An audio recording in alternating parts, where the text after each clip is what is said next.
Go live.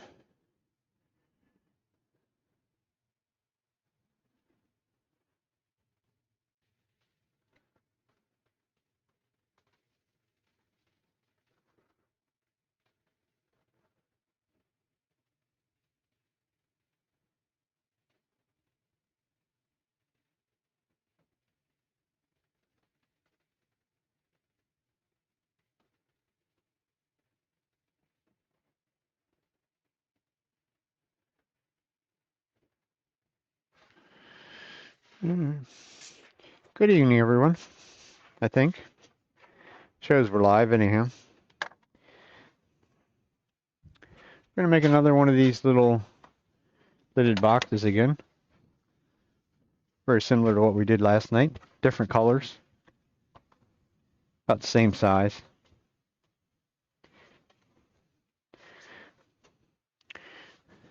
These are what you call a good seller for the craft show world.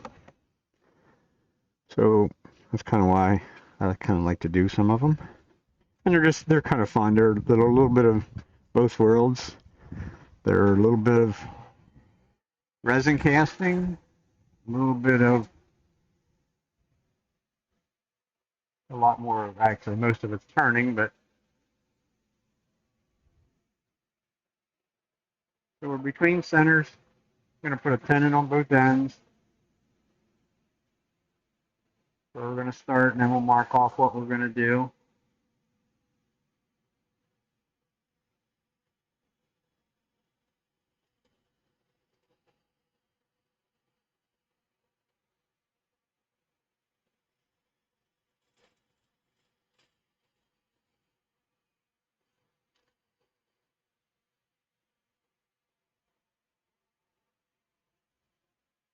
Stuff's kind of dusty and dirty. That's why the dust collector's running. I don't normally use that, but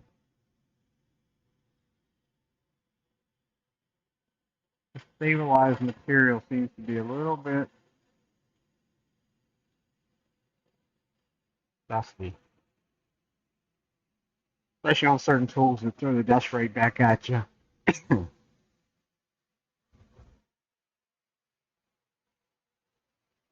Now we have to determine which is going to be the top and which is going to be the bottom.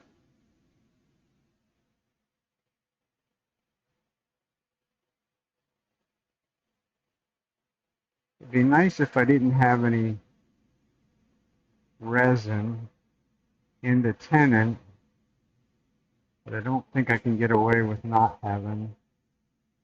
I think I could get less of it up here. We're going to mark that once, see what it would be.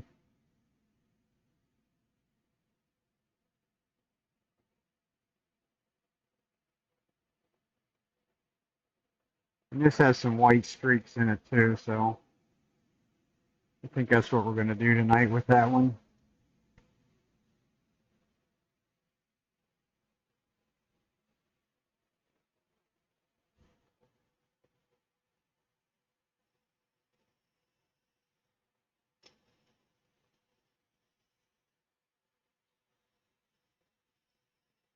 Using the arrow parting tool, we'll go in fairly deep. Definitely don't want to cut it off or break it off while it's between centers.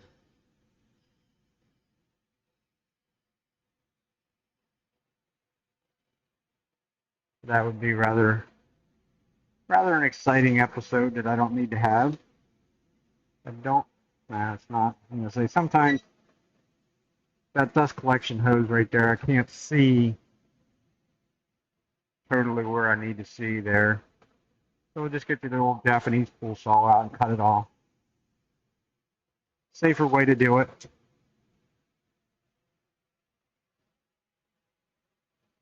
And then we have two pieces.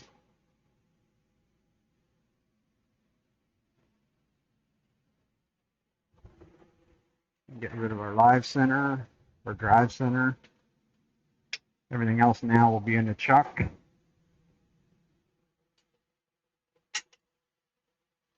Would have been better if I wouldn't have laid all my tools back here.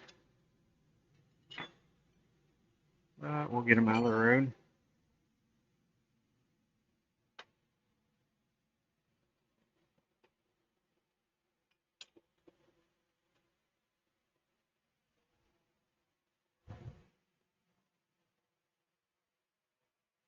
Go to our chuck. We'll go to a smaller tool rest too, because we don't need the big one.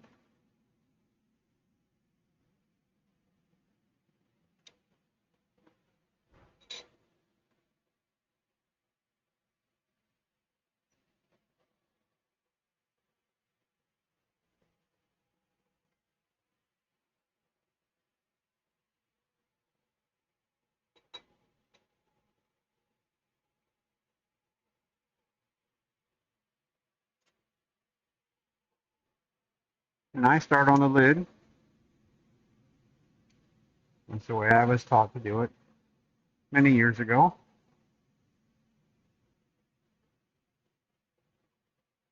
A little easier to fit the 10 into a recess than it is the other way around. That was the philosophy, anyhow.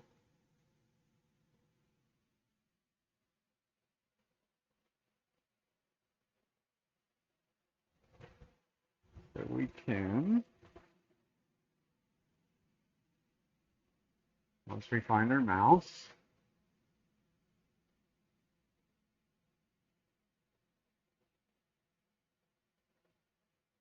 we could probably strictly to there. Move that down, I shouldn't have.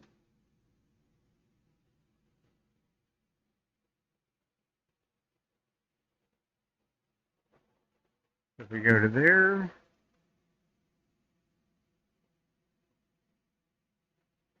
we go to there, and then we have a better view of what we're doing, better idea of what I'm doing, I guess you'd say. Anytime we change anything, we always turn the speed down. We're going to clean this up, clean the face of this up. Don't really need to take much off of it.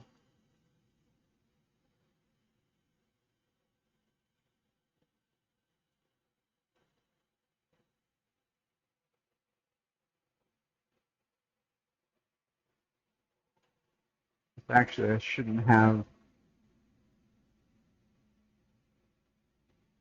We have to do a little shaping on the outside, but we needed to clean that face up down there first anyhow.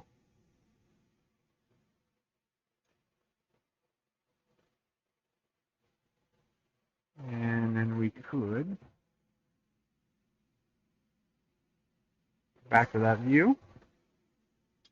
Bring the full rest over a little bit. We're going to take this down a little bit.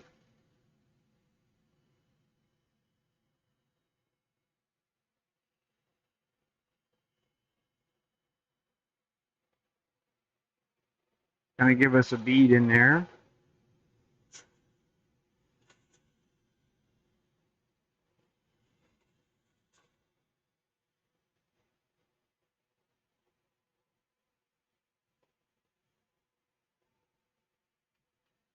At least this is pretty much my normal lid. It's sort of one that I think I saw it on Instagram or one of the social medias, and I'm like, I like that. So I just kind of have stuck with it. I will cheat on this bead though. I do have a D-Wave beading tool.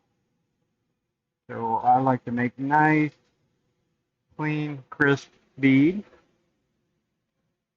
And I can't always make a nice, clean, crisp bead with a spindle gouge. So I cheat. I don't consider it cheating. I consider that using the tools at your disposal. And then we'll make a nice little cove, come up underneath that bead.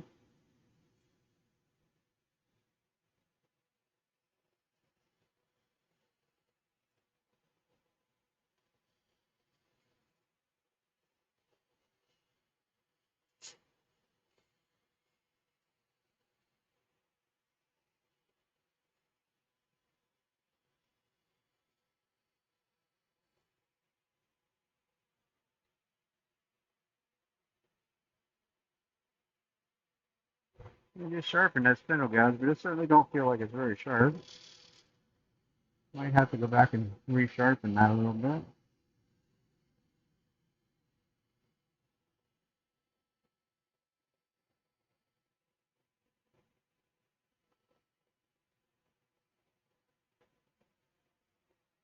And that gives us our shape and our outside dimension of this bead. Nice and easy.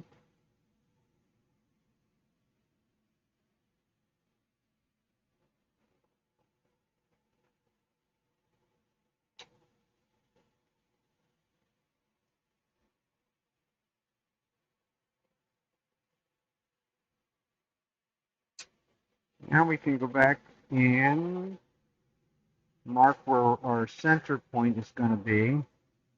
Not really our center point, but where the outside diameter is going to be here. And I apologize if I put my head in the road, but I really have to be able to sort of look over the top to see where it's at.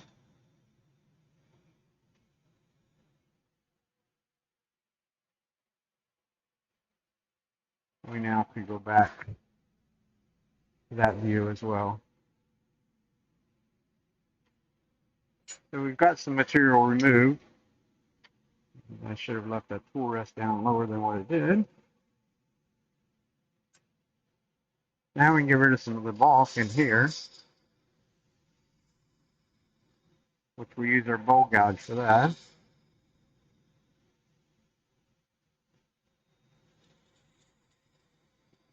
Because we don't want the lid to be heavy. Let's be nice and light. Now we're going to go to a square-ended scraper. It looks to me like we could use considerable amounts. This is one that's going to give me a nice square shoulder in there.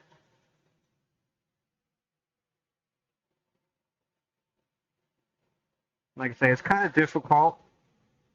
You can stop and actually put the tool in there. It gives you a better idea when you're looking straight down at it as to how much material is left back here versus out here. Because I don't necessarily want to I don't want to be make it super thin right there. Things could break.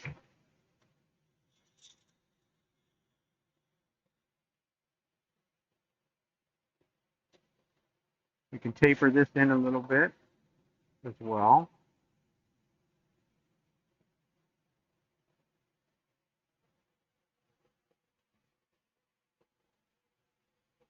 And then we can remove some more material in there. But it gets to the point, you might be able to get a little bit more with the bowl gouge.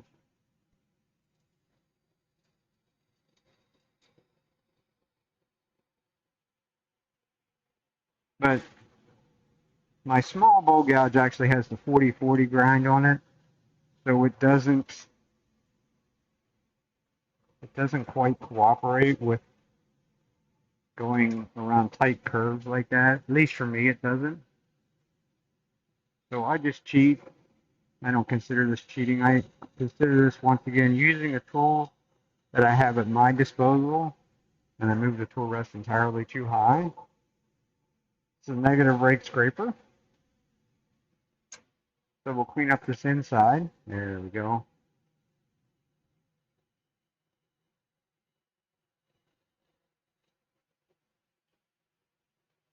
And leave just a small little flat right there on the side.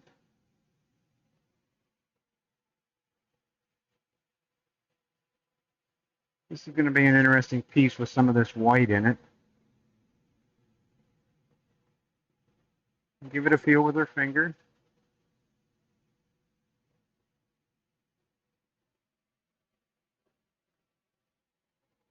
It doesn't feel too bad. I don't want to keep playing around because I've actually gotten this a little bit deeper than what maybe I could have, should have.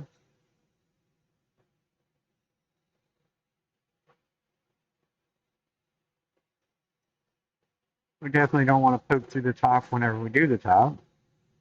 But we shouldn't, because there's still a tenant that's going to come into play, which will be part of the top. So now we can give it a sand.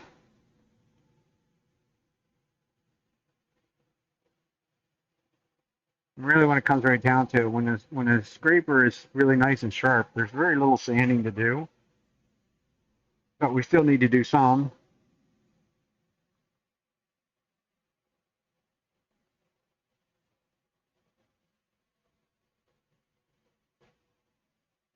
So we'll slow our speed way down. We'll get this sanded up in here.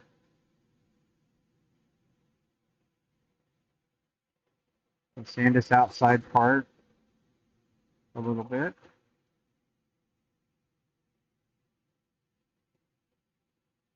And I won't touch, really won't touch the recess. I may touch that when I get to, I don't know, like 600 or something like that. I started with 320.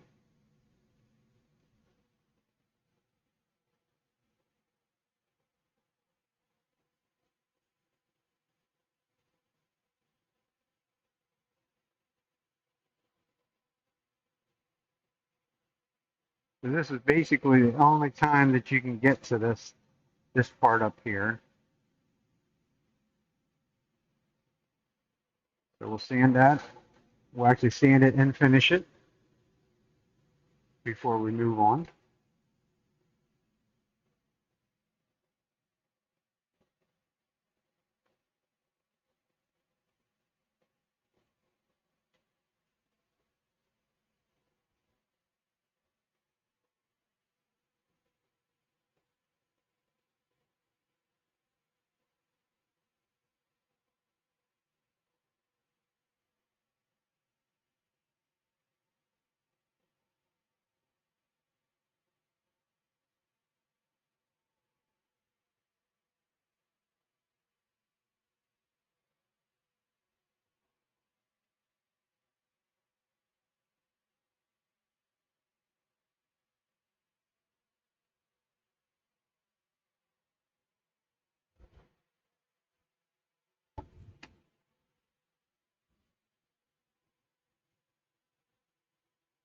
Last but not least will be 800. At this point, we need to break this edge right here a little bit. I could have did that with 600 too, would have been better. And then we'll just sand just a little bit in there. Like I say, that's already should be nice and smooth anyhow.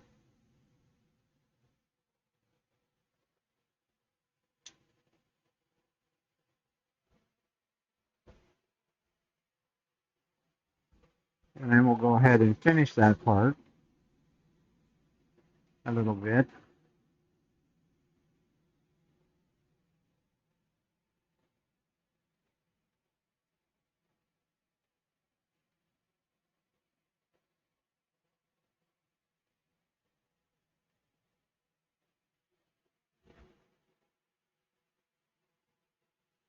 And we're going to finish it with the Farfix 3460, which is a slow setting CA glue. Very thin. It has about 45 to 50-second time delay on it. Here we can actually do it while this thing is spinning, as long as your lathe goes down nice and slow, which mine does. Even though it's on the high speed pulley, it still goes down nice and slow. I'm really only concerned about this inside part in here and this space right here. I don't necessarily need to go any further around the bead than that, because none of this over here has been sanded or even cut right.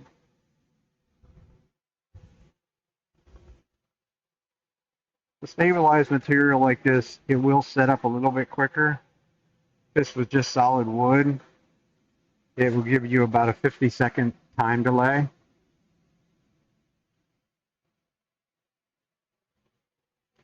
And we're going to wipe off the excess, because all I want is what's soaked into the wood. And this being stabilized, there's not a whole lot of it soaks in, but there's enough. Just make sure everything is nice and sealed up. At least that's what I have found with this. We wiped off the excess. We could let it dry naturally. I'm going to hit it with a little bit of accelerator. Just one little swipe top to bottom. That's it. 18 to 24 inches away. Now we can take that out. I'm not going to play with that part anyhow right now. It's going to be kind of interesting with the white streaks in it. And nobody can really answer me why when you dye stabilize some of that stuff, that it shows up that it's not really totally dyed the whole way through, which is kind of different in a way. This one here is a little bit bigger than the one last night in diameter, or in length, which will be good. It'll give us, and I have to move that camera just a little bit so that I don't bang into it.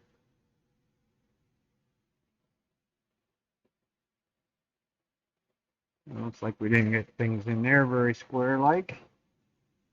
Not that it really doesn't totally matter. There's some dirt or something on the face. But it should run pretty true right off the bat. Although it doesn't, which is okay.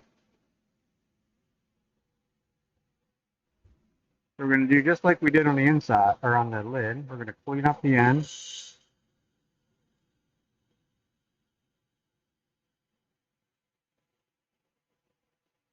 Pretty much one little facing cut.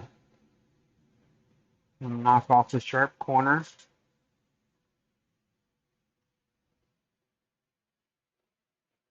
And then we're going to size our tenant for the recess in the lid.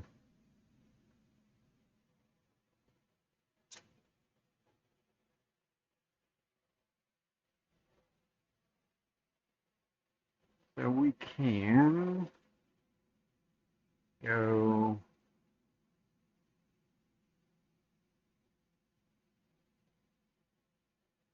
in both directions.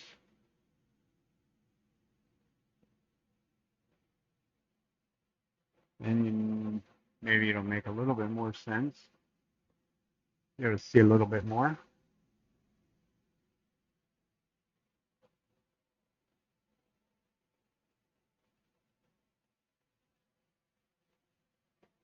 But we need a dimension from our lid. And where is my dividers? That's interesting.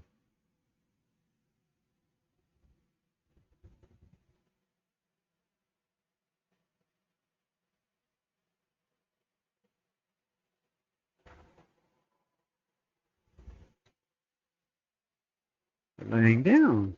Huh. Must have knocked them down. Okay. So all I'm going to do is get a dimension for here.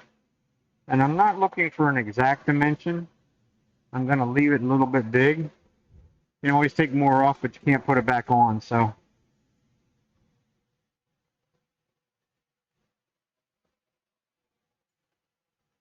we'll scribe with the left leg, match up with the right leg.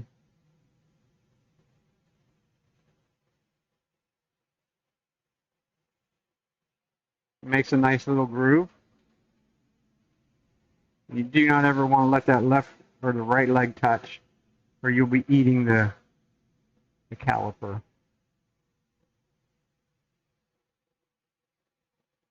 So we'll go back to our standard parting tool.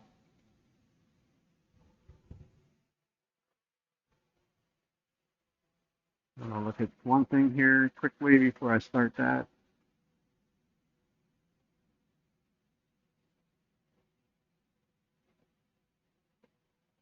Doesn't tell me anything anyhow. Okay. So we'll make our tenant. We'll make it small. It'll be about an eighth inch parting tool.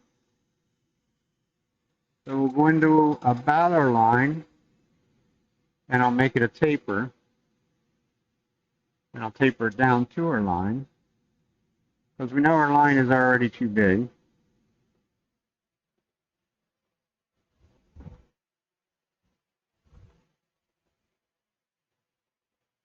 It actually comes close to fitting. So probably square from there might actually make it fit. We'll just sneak up on that a little bit.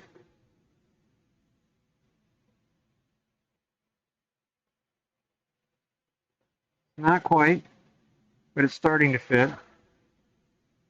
Now we know we're in the right ballpark. We can make this tenon just a little bit longer than what it is. We don't want to go too long because we don't have that big of a recess in the lid. And we'll take just a little bit more off. And even still taper that to the very end a little bit. That actually is probably too long of a tenon now.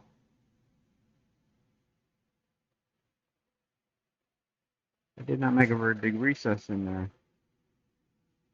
So we'll keep working on it out here to make it fit. Which I probably made it. It's just actually not quite what we want. It fits over the part that I just cut.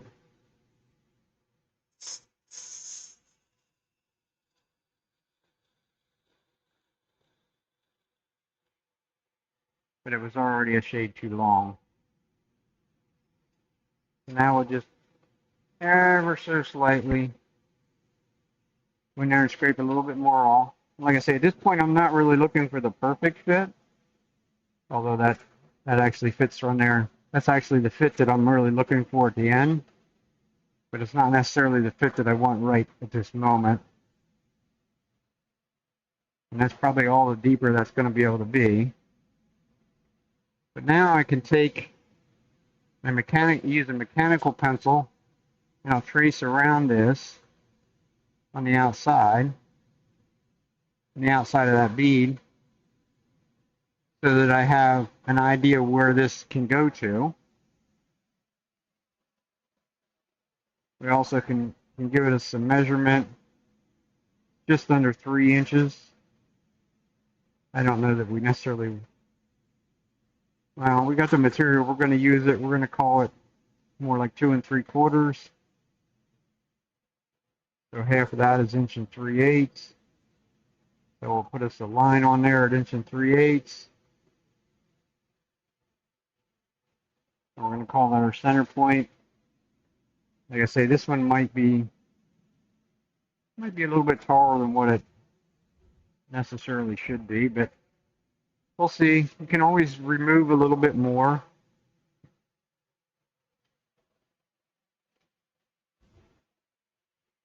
So now we're going to make it into a curve, and we can leave it at that. I was going to say you can go strictly overhead at this point, but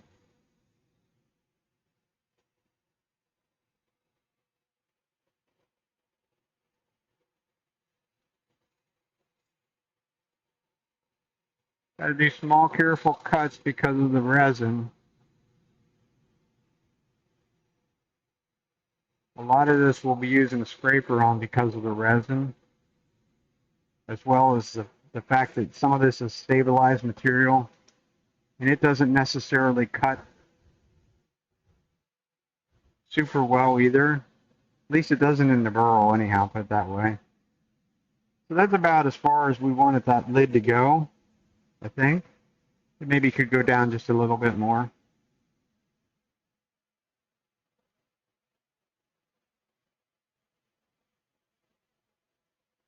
I'm just trying to think of the shape because it's, like I said, it's longer than I normally do them.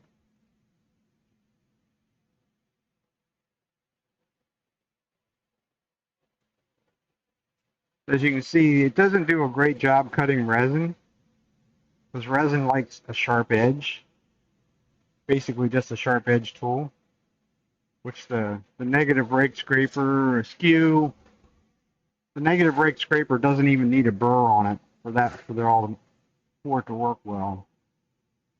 Actually, it works better when the burr is gone. and it's just a sharp edge. But it will clean it up. It will cut it very well. Very much non-aggressively cut it.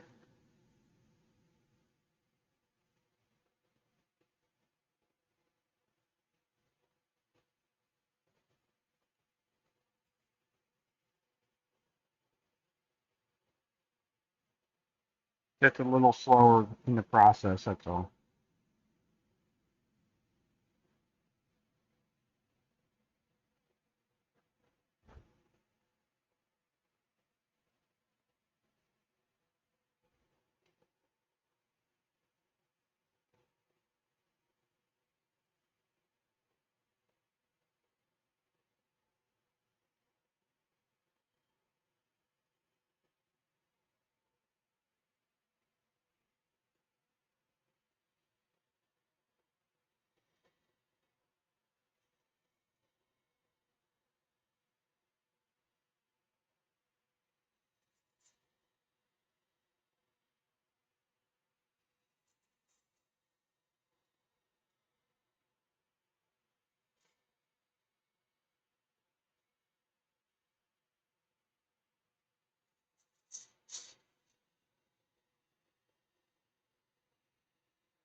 That's sort of the basic shape of our outside. As you can see, the scraper, the sharp edge scraper, I could actually even sharpen it like you would a skew, which is one of the things I do quite a bit when I do this type of stuff. My skew, and this is actually a skew, it's an old one, not real good steel to start with, but I would just take it in my hand, the double-sided diamond card scraper, and I just run it across, trying to stay on the bevel. And when you do it right, it takes a little practice. It'll give you won't be able to see it on the camera, I'm sure, but it gives you a nice little shiny edge up there, which means it's nice and sharp. There's no burr.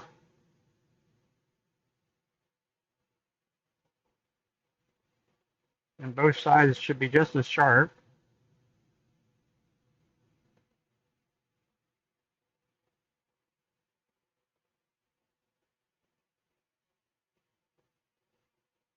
You don't necessarily need the scraper down there where it's all wood.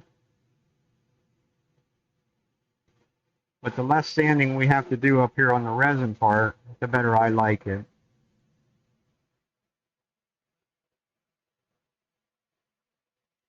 This is purple and orange, but the orange didn't, you can see little hints of orange places.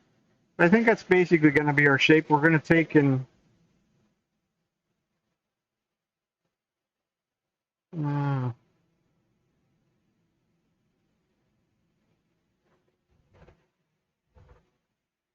this is always personal preference. I think it'll look all right. Well, this will continue down. It won't get quite to the tenon down there, but the bottom will finish up here at the front of the jaws of the chuck. But I can remove that later. Better if I do. Leave plenty of support right there where it's up against the jaws of the chuck. So from here, we're going to take and clean out the inside, finish the inside, and then we'll come back to the outside and sand it and finish the outside as well.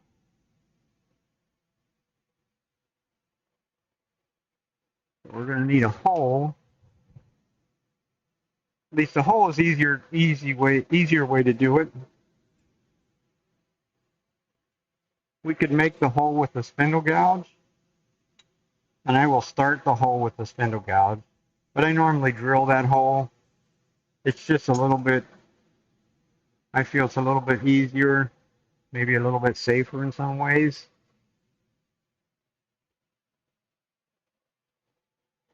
So get a place for the drill bit to start up here.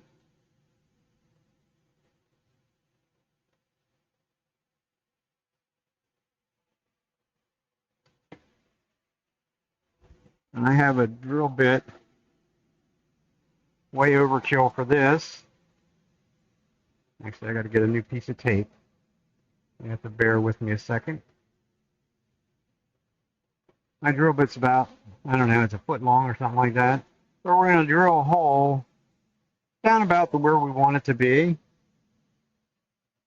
The problem, it'd be nice if there was an easy way to mark them. I do have a white pencil. It might let me put a mark on there. That's about where I want it. I want to stop that about there.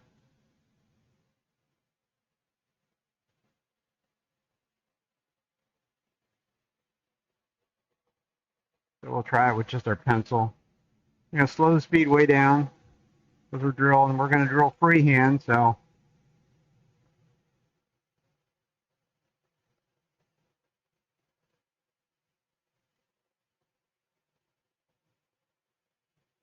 it takes a fair amount of effort in there when you're drilling like this. You want to keep cleaning out, especially because there's resin in the middle. Not to mention this drill bit probably could use a little sharpening.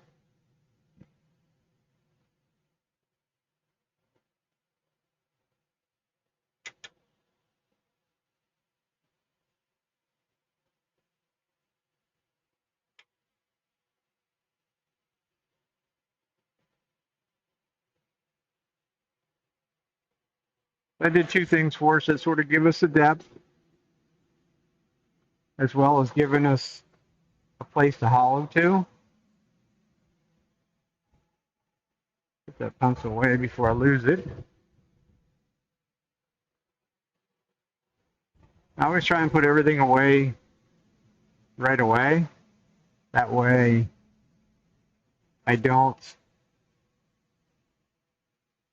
it doesn't get lost in the shuffle.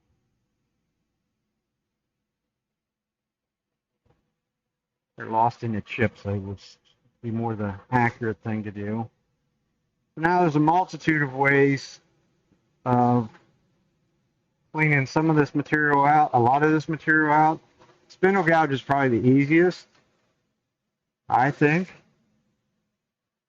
I'm just going to come up into the hole, and I'm going to pull to the side.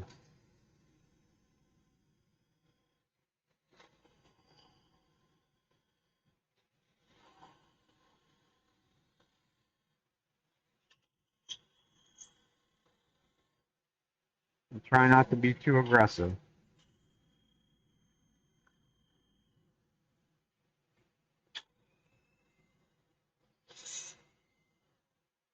Especially where the resin's at. The resin wraps around everything. And we can't see what we're doing, so we're just trying to help my dad with some hollowing tools yesterday. And trying to get him to think in the terms of not seeing what you're doing. This thing's going to chatter even though it's a half-inch spindle gouge. Because the more you get hanging over the tool rest, the more chatter it becomes. Because it's flexing.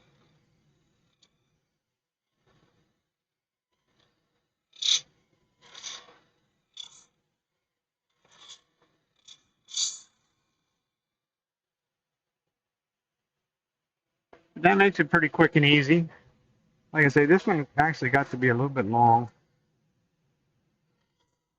I could actually Probably use my hollowing tool would actually be better. But if you don't have a hollowing tool, the spindle gouge work just as well. Flute's pretty much like I say, flute's pretty much closed.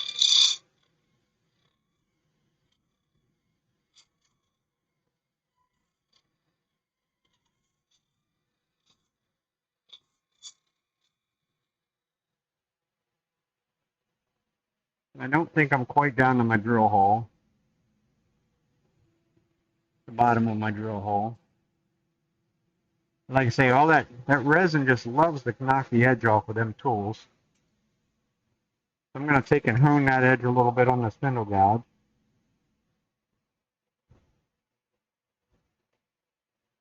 Same thing, I'm using a diamond hone. These are Thompson tools. They're very hard steel. So it pretty much takes a diamond to cut it. Or CBN, either one. So we're not down the whole way to the bottom of the drill hole.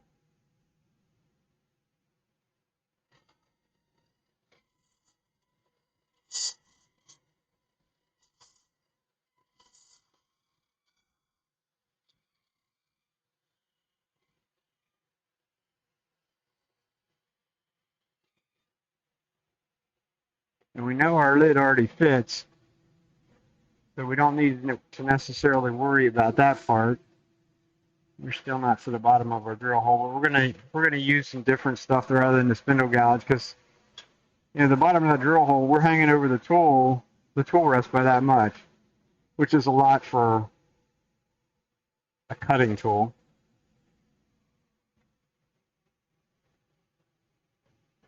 So now we're going to start working up here at the top. And I'm going to go back to a negative rake scraper. This one does have a burr on it.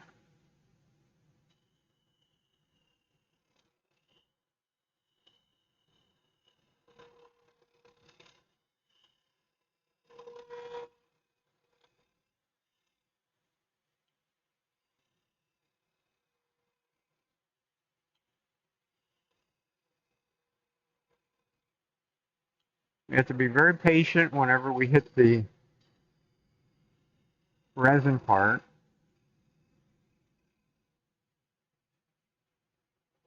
Come on, come out of there. That's the other problem. It wraps around your tool.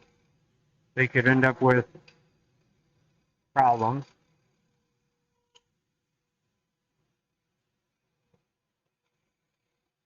Be very gentle. Try and keep dragging it back out of the hole.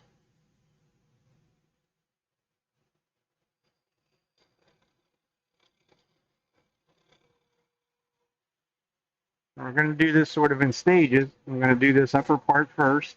This basically, since it's this type of a shape, we're going to do this, treat this like it's a hollow form. So we're going to do the top third, the middle third, and then the bottom third. I do have a scraper that's round. I'm going to try that. I'm not sure whether I have it sharp enough. This is one that I bought at a public sale. This is just a plain high-speed steel, but it is curved.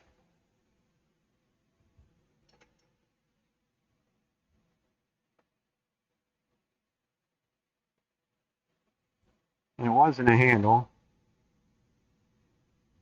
but I didn't like the handle, for one. And to sharpen this thing in the handle, and I still haven't totally figured out how to sharpen it. Since it's round, this edge up here, inside edge, is sort of a bit of a challenge. And I probably should move the tool rest up just a little bit. So I want to be on center, or even slightly above center won't hurt me. But below center, it's going to be very aggressive.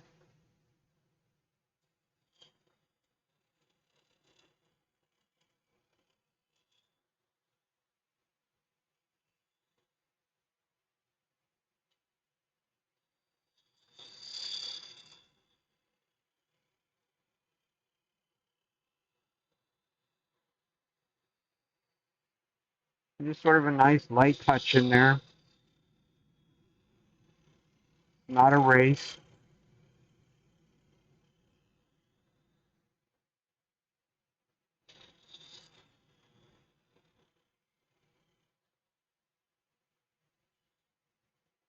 And we're going to stop quite a bit to clean things out for one. And I'm using my fingers as my calipers. And I would say that's about a quarter right there. We're probably about 3/8 of an inch thick right there. This is a lidded box, so I'm not trying to make it super thin. This resin is not transparent, so you won't be able to see in through it. I'm just feeling for the shape and trying to make sure that I'm staying with the outside shape, trying to match the outside to the inside. So we'll just proceed on down. And we're soon going to hit all resin.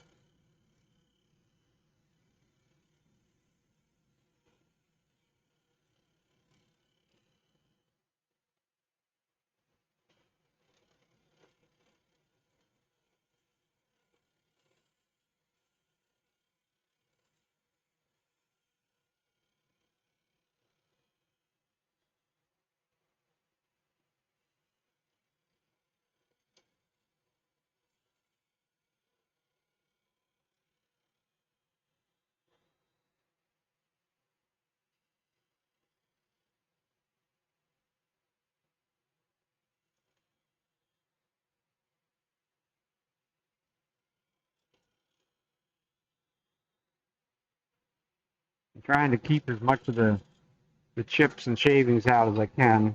The deeper we go, the harder it'll become. I may have to get my little hose from my shop vac to be able to suck them out. But we're now down into about here. And it feels like it's pretty consistent, thickness-wise. I should have put one of them in a different handle because that's going to need both the scrapers. Because now we're going to get down here where I don't think this one, it might. We'll try it. I don't think that one's going to quite go in that hole. I don't think I'll be able to get over. Well, I can get some of it anyhow.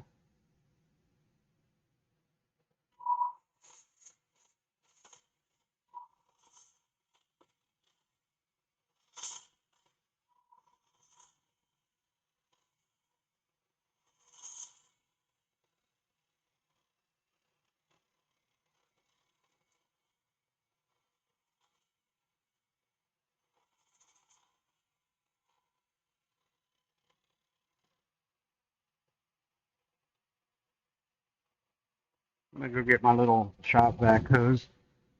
Be right back at it. Because the chips are not our friend down in there. They can pick the tool up, lift it up off the tool rest, and then it's going to grab. And bad things happen when it does that.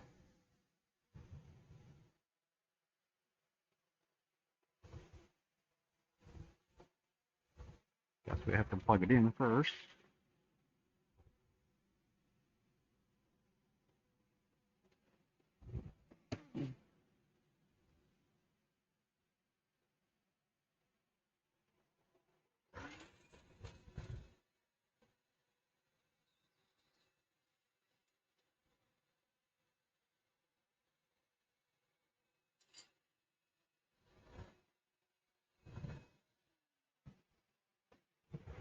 Just because you didn't see a mountain of chips coming out doesn't mean there isn't a mountain of them in there, which there is. And it probably has knocked my edge off of that. So I'm gonna try and touch this one up a little bit. Just this, and hold on to there.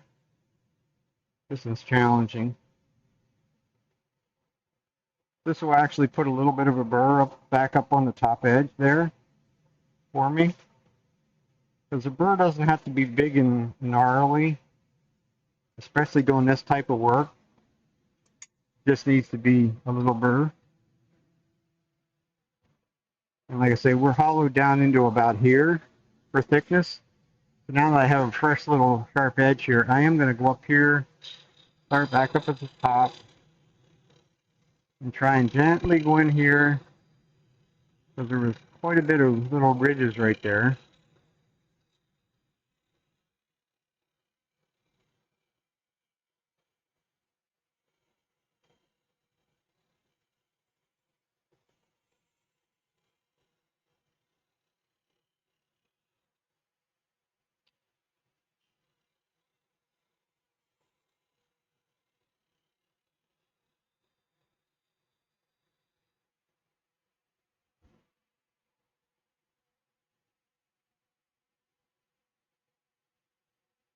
Like I say, just because it doesn't seem, you don't see a bunch of stuff coming out, doesn't mean there isn't a bunch in there. As you can see, the amount that I pull out.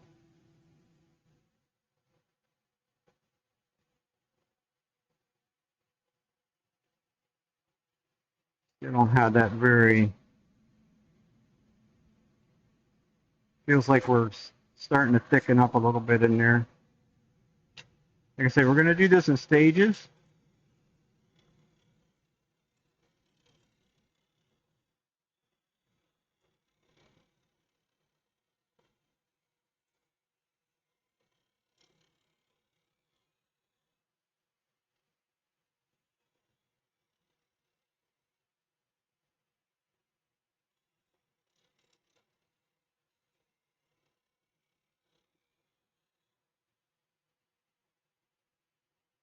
And as you can see, it's very much a finesse type of a tool.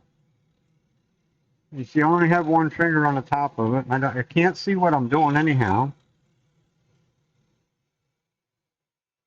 It's all being done by feel.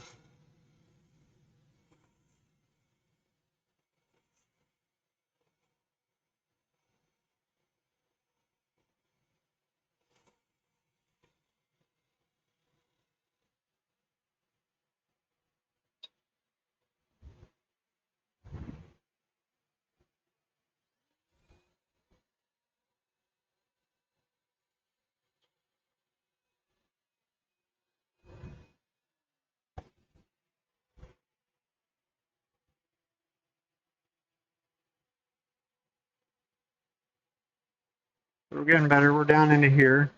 We really need to work on cleaning up in here a little bit better, because it's not. I'm going to take this thing and go over here and put a fresh burr on it for that part up there. See if that helps it. So I'm leaving some, there's some pretty good ridges down in there. Not that they won't sand out, but I'm a firm believer in getting things the best I possibly can, cutting wise, rather than, you know, some people just say, oh, well, I'll just sand that. Well, no, I don't want to do that. I want to cut it clean, as clean as I possibly can.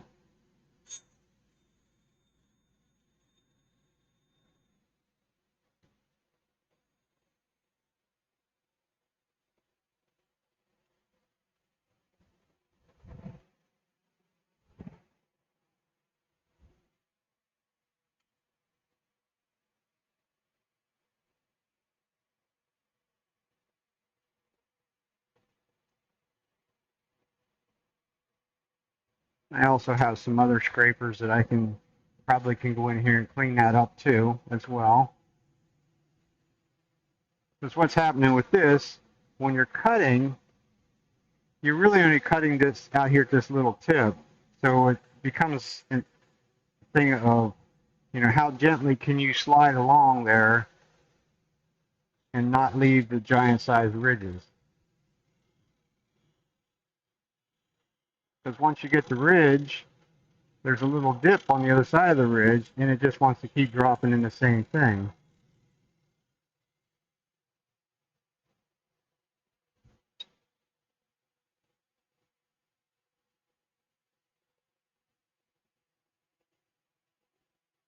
It's more like it. Get rid of the ridges. So that was well worth the 2 seconds to go over there and sharpen a little bit. So we're hollow down in to about right here. Right here is where I'm running into another little wall of material. But it is allowing me At least it seems like it's allowing me to get into that drill hole, which is kind of surprising.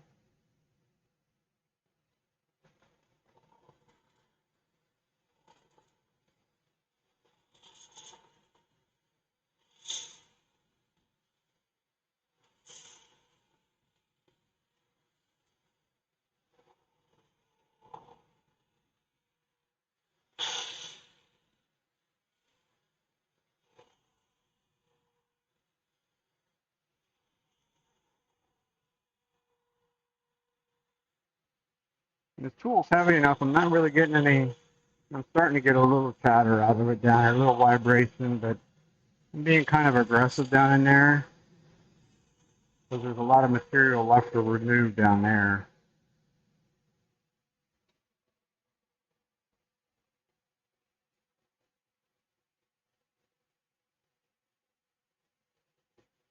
And it's very powdery material. It's not really, it's a scraper, so it's not creating shavings. If you were doing a piece like this in wood, you would get more shavings than you would the powdery stuff that I'm getting. So now we're down to about there.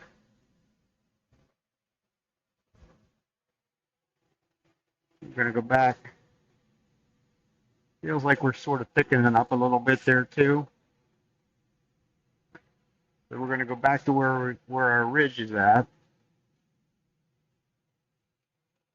And now we'll go real nice and easy and gentle. And just float back and forth across that. We're making it a little thinner. We're also making it smoother.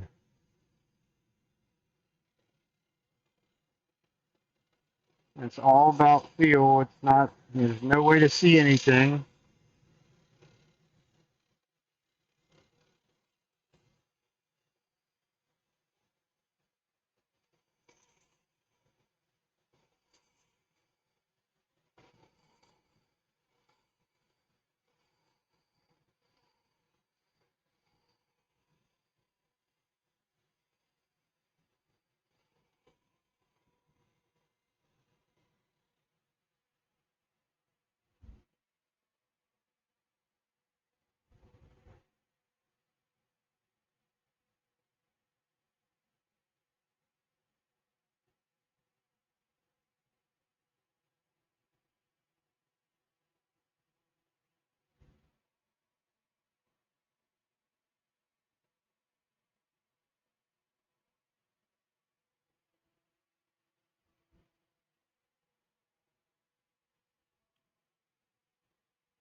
And try one other thing with it as well. The one I'm going to go back and put a burr on this one. I'm also going to put a burr on another scraper that I have. I think they're both the same angle. Yes.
And I have to be a less aggressive on this one. This is a little a lighter weight tool.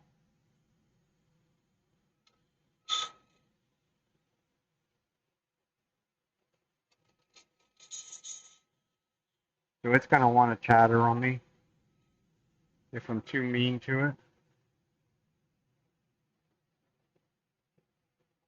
Come out of there, you stupid. You can see we got right to the resin part. But that smoothed this top part up here really nicely, which is what I wanted it to do.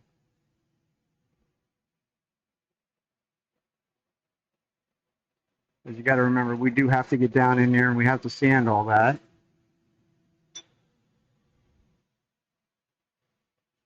I'm really surprised that this one's actually, I don't know how I'm getting to the center point, but it's getting there, so we're going to keep on using it rather than switching back and forth.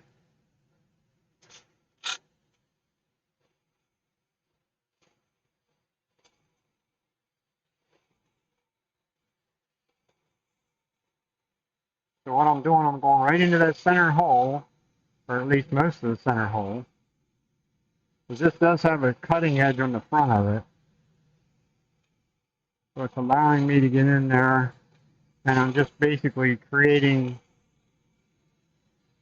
a little, almost like a little miniature bowl in there.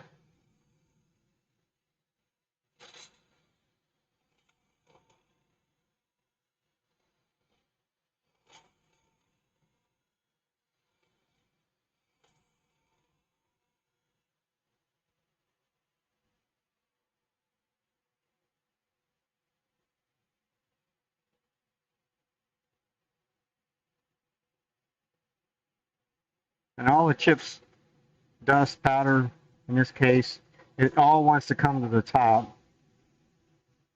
So that's where you can get into big trouble. And we are, let me get my flashlight. I think I'm right at the bottom of the drill hole.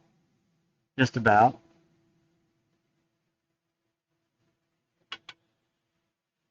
There's a tiny bit of it left in the very bottom. So we know we're at the depth we want to be. We just have to get this curved out. It doesn't have to match down in here. To me, it doesn't totally have to match the outside. The better it matches, the better I think it'll be. But if it doesn't, there's really only one person that knows that, and that's going to be you. It's just you just kind of have to do the best you can with what you got to work with.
And our fingers tell all. It's only smoothed down to about there, the rest of the way down. But we're getting pretty consistent, even wise. There's definitely a ridge down here at the bottom that we're going to take care of. Now I'm going to come back up in this area here, and I'm going to work that down to match the rest. You can actually, the amazing part is what you can feel. When you go in here, you can actually feel that bump where you stopped at.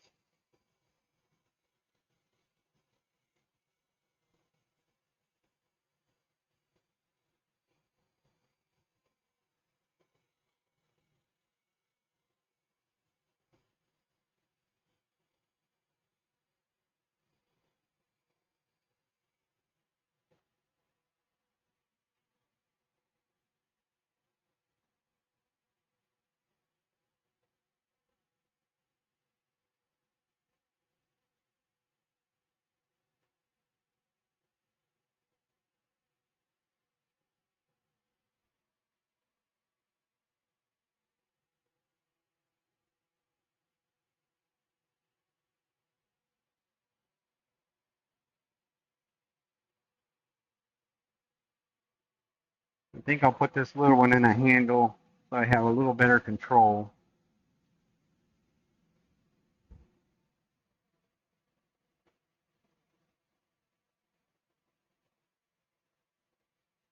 This one here sort of, it has a cutting edge that comes around the corner. The cutting edge comes the whole way around this corner. So it's going to allow me to go in here on an angle like that and be able to smooth down through there.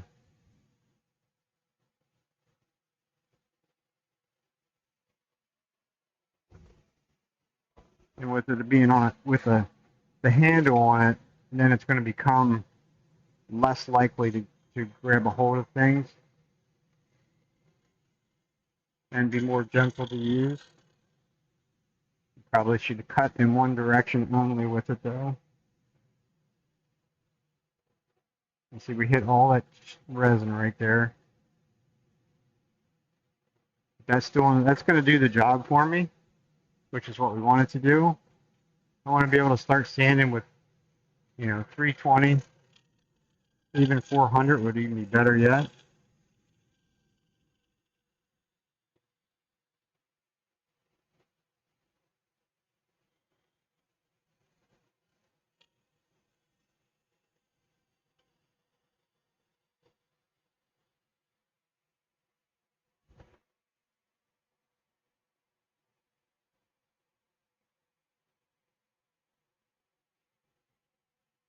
When you say to yourself, well, I only cut for 20 seconds there or so, but you see how much material come out there at 20 seconds worth of cutting. We feel like we're just a little bit, could use a little bit more down in this area. Feels like we're fattening up a bit. We're actually fairly round on the bottom, which is really what I want to.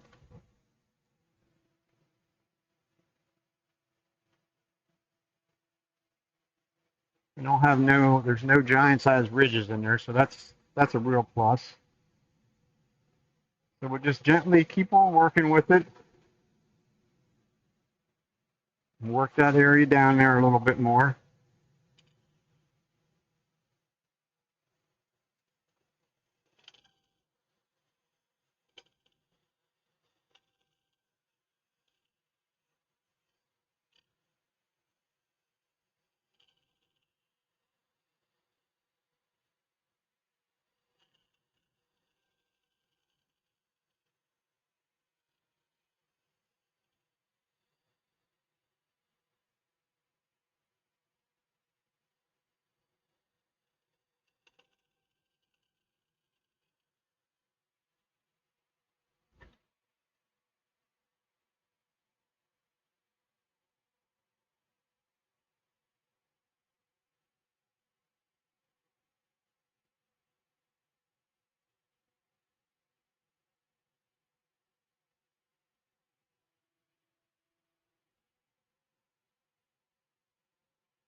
Just a couple little ridges in there left.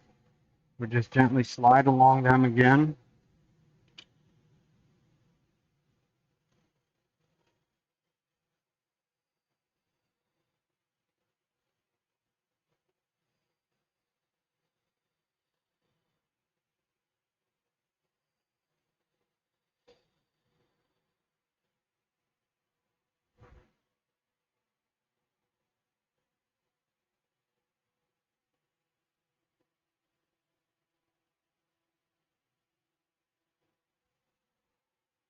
I think that feels pretty good myself. And our lid fit before, still fits. It doesn't wobble. It's certainly not a tight enough fit for me to be able to slide that lid on and finish turning the lid, but that's okay. We can put a little paper towel on there and square that up, make it tight enough. So now that that's all accomplished, I'm going to come up here and I'm going to taper this down a little bit, because we don't need that to be that thick. We also need it to be nice and smooth. Then we can round that corner over a little bit. You can just knock that little bit of corner off there. The rest we'll do with sandpaper. Now, there's one other thing that I should do. while we're in that mode is we're going to take our skew, and we're going to go in here and we're going to make this little edge there clean, as well as it's tapered inward so the lid will fit flush no matter what.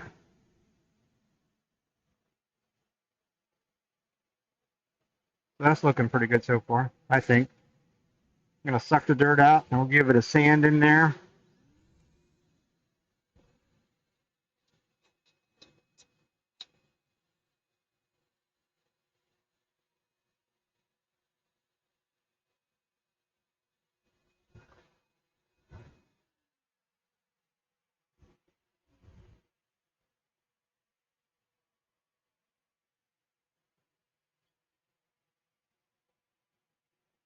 You know what, you need to go just around that corner just a little bit right there.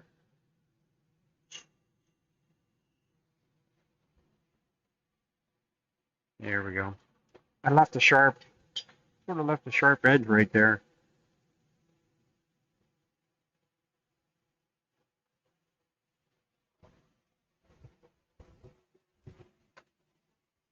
I'm going to turn my dust collector off because I get tired of listening to it run. Like I say, this stuff is dusty and sort of dusty and dirty. Dusty.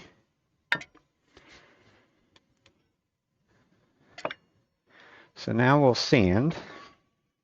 Everybody's favorite job. This is actually pretty easy sanding, I think, because I will sand it wet rather than sanding dry. We will sand with water. It's a wet dry sandpaper. And we will start at, it's 320, 220. And we'll start at 220. And make sure I have fresh paper there. I did do one of these last night.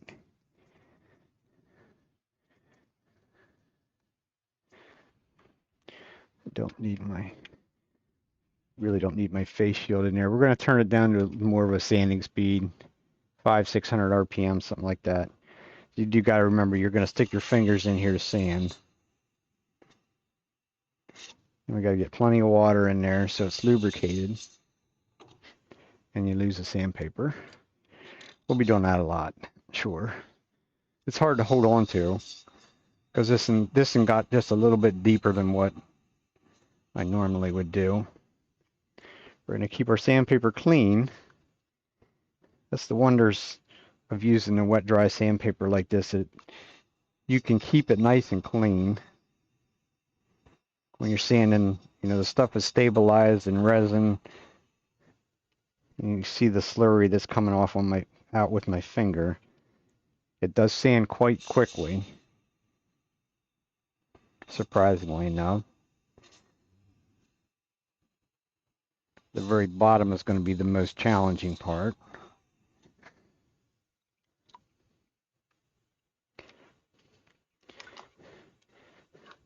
And the coarsest grit will be the one that we sand the longest with. And take a paper towel and go in there and clean out the crud.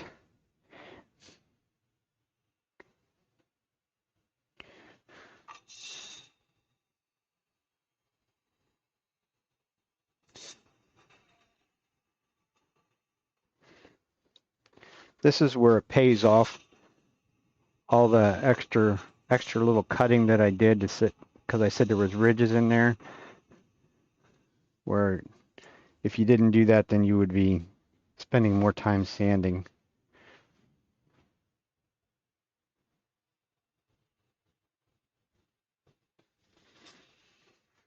Don't wrap the paper towel or the sandpaper around your fingers. If it catches, you want it to just yank it out of your fingers.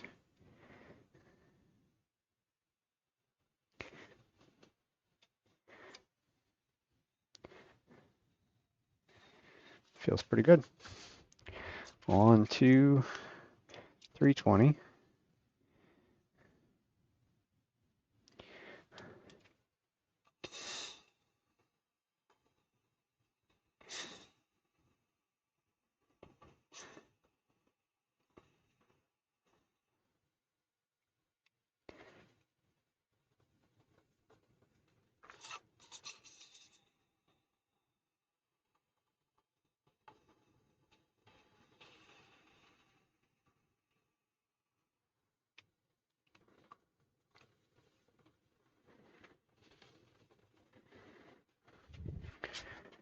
And more paper towel.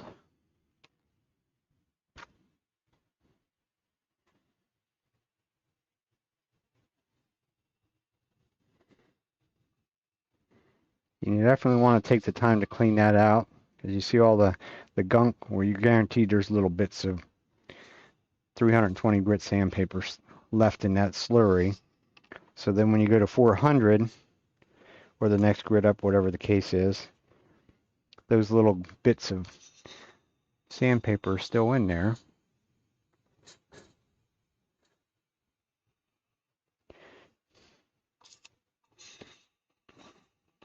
Of course, this is the least amount of fun that you'll have. It's to sand the inside of these boxes. But you want them to be nice.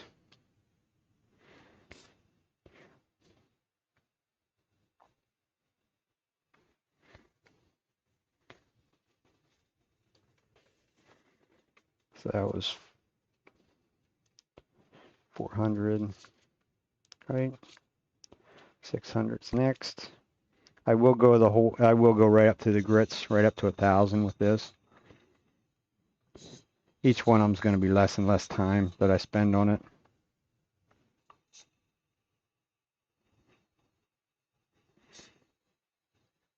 Because all I'm doing now is removing scratches from the previous grit.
Last but not least will be 1,000.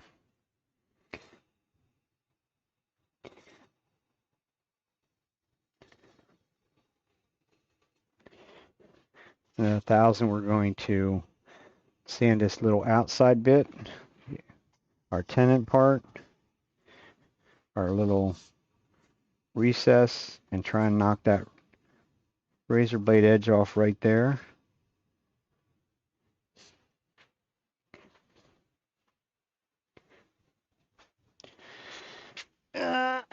That's why you don't wrap it around your fingers. You see it took it right out of my fingers.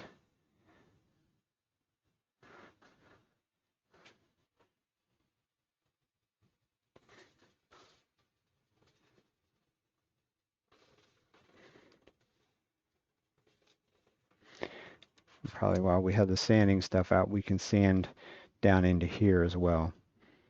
Because I want that to dry down in there as well, so that I can put a coat of the 3460 down in there, and then we'll polish it. I will bring the speed up a little bit here, and it generates, what I'm doing is generating heat, which will evaporate the water. Because I'm pushing fairly hard, paper towel's getting quite warm. That'll help dry that moisture out. Because CA glue cures in the presence of moisture, so if there's too much moisture in there, that glue is going to set up as soon as it makes contact with it. And I don't want it to do that. It's very nice and smooth. There's places that's a little bit translucent in there. Not real translucent. Not like I can put a little tea light or something in there and light it up. I don't think it would light up. Because we got that a little bit more, less translucent than what it could be. So while we're in sanding mode, we'll go right back to 220. We'll sand this a little bit here, the top part of this.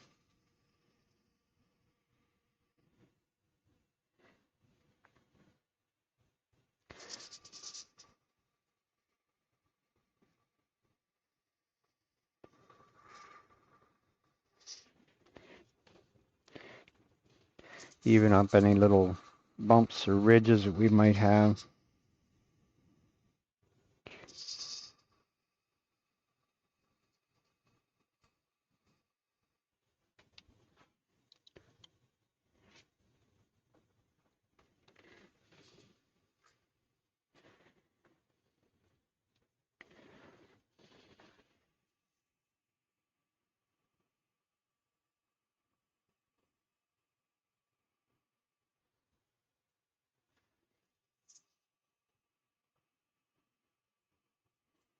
Nice light pressure. This is not forceful sanding here. Want this to glide across there and sand just like it should. Always wipe it off. Should have left these open so I could see which one was which. A little hard to tell which one you get in between the higher grits as to what it is.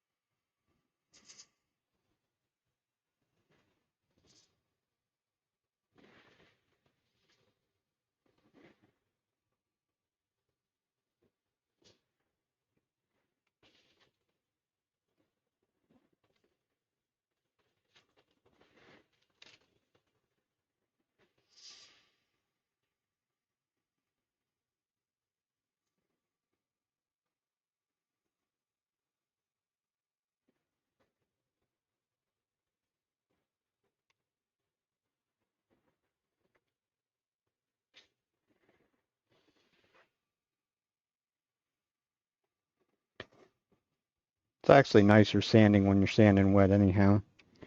I see a lot of people sand projects like this with regular sandpaper and they can't quite figure out why their sandpaper is not lasting and it clogs right up. And you can use some Abernet, does better, but also costs about 3 times as much or twice as much.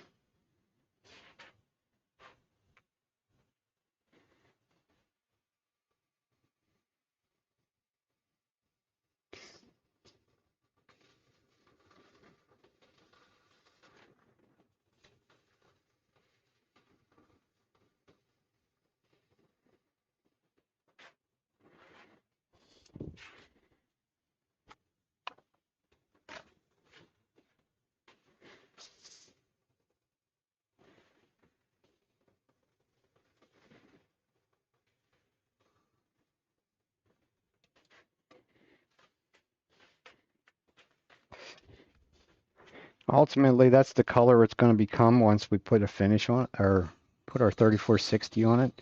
As you can see, it's absorbing some water. So that's why I got to be a little bit careful in putting the 3460 or any CA glue like that over top of this too quickly, because it would automatically set up. What we're doing now is breaking up the radial scratches that we put in. Just a little random orbit, and this is 1,000 grit. I do this with the highest grit, usually is 800. But these, since it's resin, the resin sort of requires you to sand to a much higher level than you would if it was just plain wood. We can wipe that off. Dry paper towel.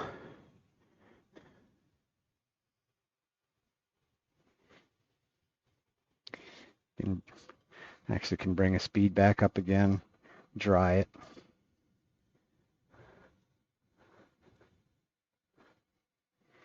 Guess we could have went back to strictly overhead too. That would make sense. Since we're just doing overhead.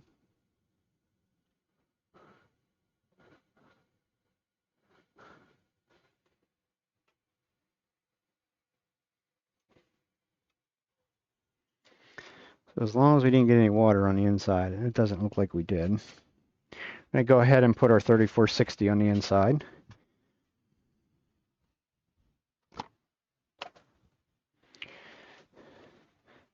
And definitely get a dry paper towel, not one that's got little damp spots in it.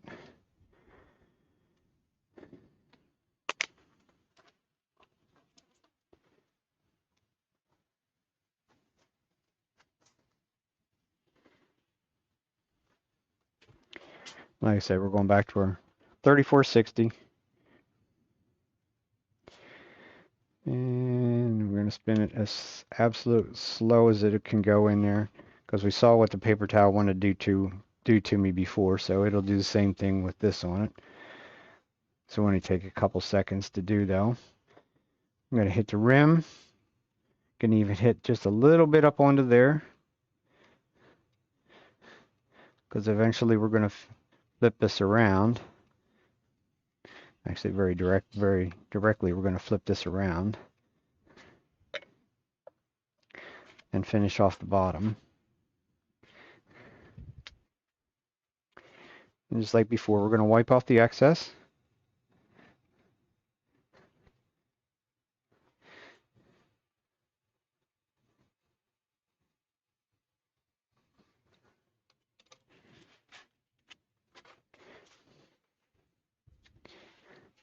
Put our cap back on our glue. We don't spray accelerator at all with the cap off the glue. That's when you find out that it only takes 1 or 2 little droplets of that accelerator in a bottle of glue, and it's done. It'll set up the whole bottle. Time we're just going to try and get a little spritz to go right inside. That'll be good. And take my glove off.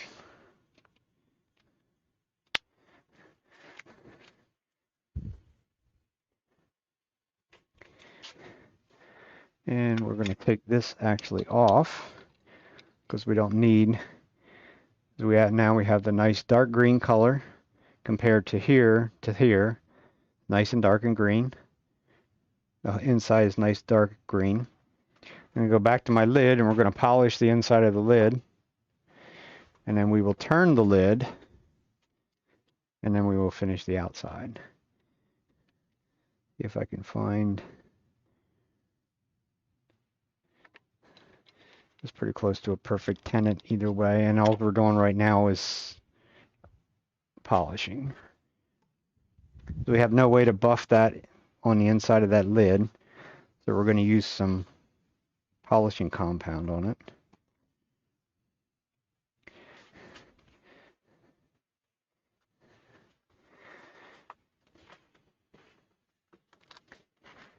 So the one I used last night was the Yorkshire grit, the microfine Yorkshire grit.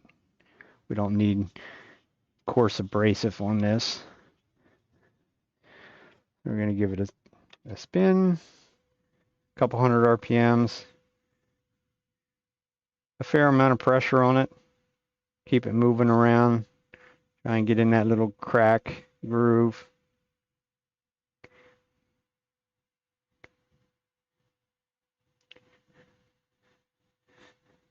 You can sort of hear when the abrasive part of it is done and spent.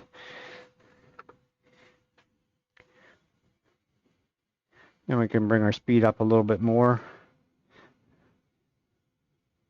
And we'll give it a polish. Because this stuff does have a wax in it.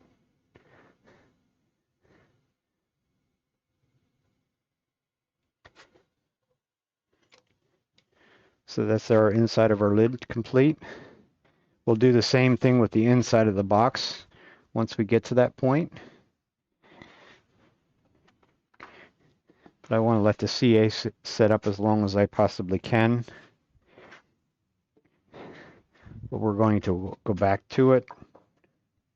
We're going to finish off our lid. Complete. And then we will finish off the base and we'll be done.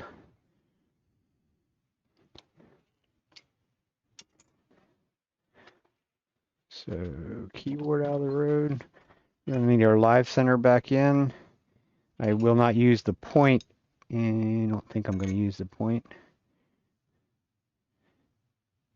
No, I might have to.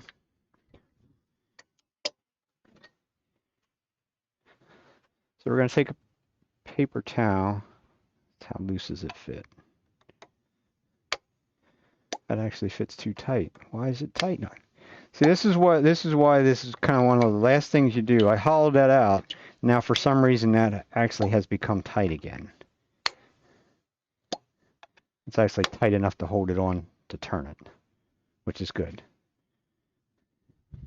So we just have to remember that we need to loosen that up a little bit. I should have checked that, but okay. As long as I'm not completely done, then that would become a problem. That's a real pain in the ass to try and sand that little bit off right there. At the after the thing is complete. Some of that's part of that could be just some of the CA glue has filled in some of that to make it a little bit tighter. But we will definitely touch it a little bit, because I don't make any lidded boxes that you have to work to get the lid off of it.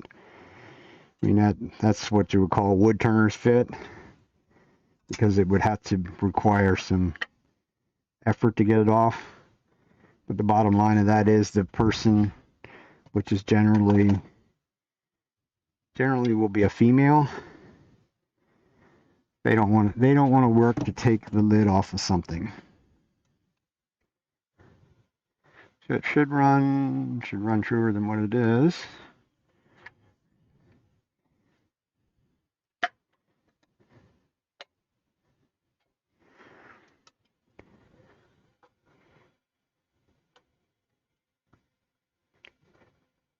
But it would be okay, because we have our cove cut in there, so we're not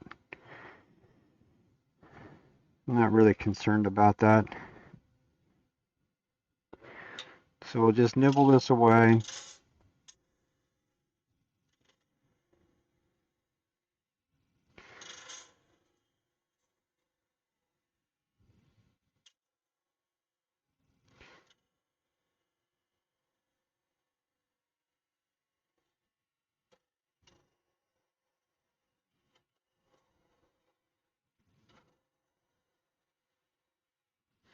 The tenant goes away.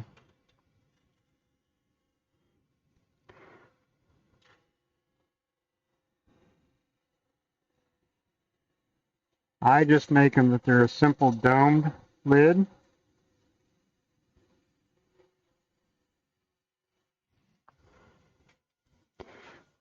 See, I wanted to see what this one, the one last night wanted to, this one is too a little bit. Wanted to pull out some places in the burl for some reason last night.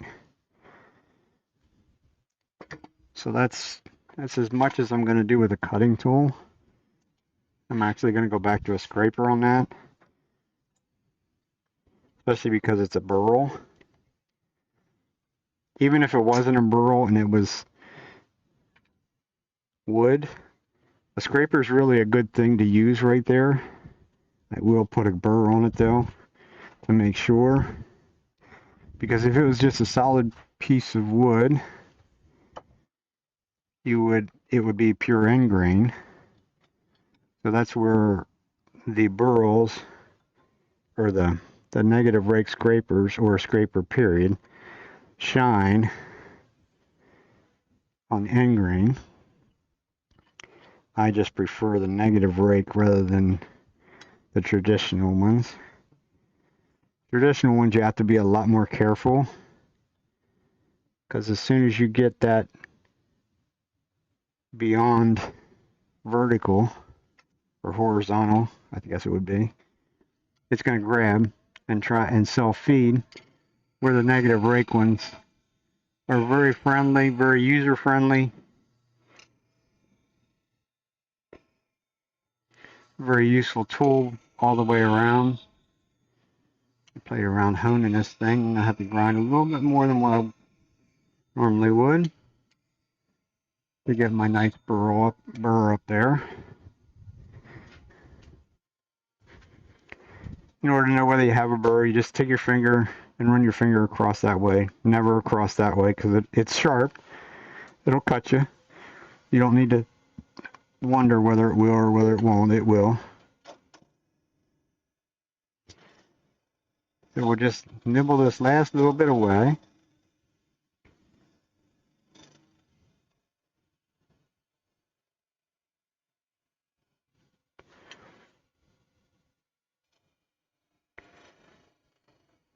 Blend that in and make it nice and smooth.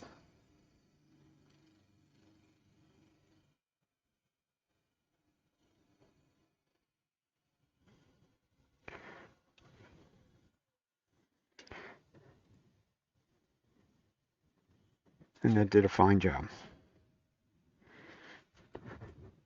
Quick and easy. Really no muss, no fuss. And of course we're back to sanding. Now we can actually finish this entire lid. So once again, why didn't you open them up? 8, 6. There's the 2, the 3, 4, and that's 1,000. Just like everything else, we're going to sand this wet.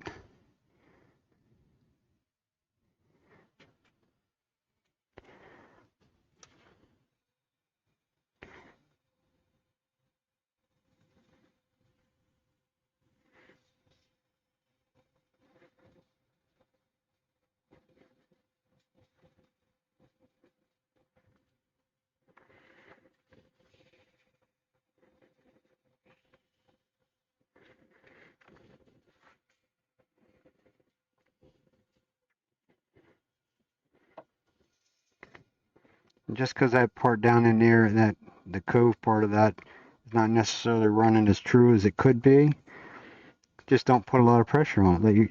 It'll make your finger bounce up and over it. It'll go right with the unevenness of it. And you're the only one that will ever know that it's uneven, or not round, or not as true as it could be.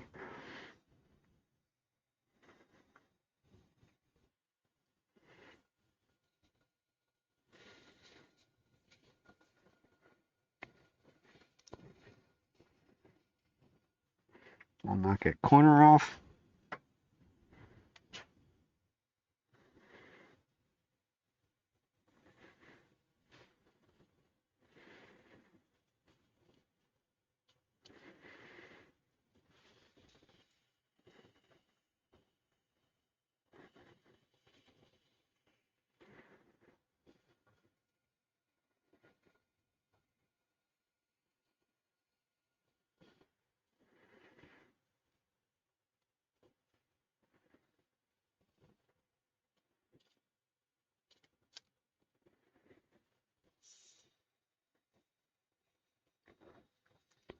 Anybody have any questions, comments?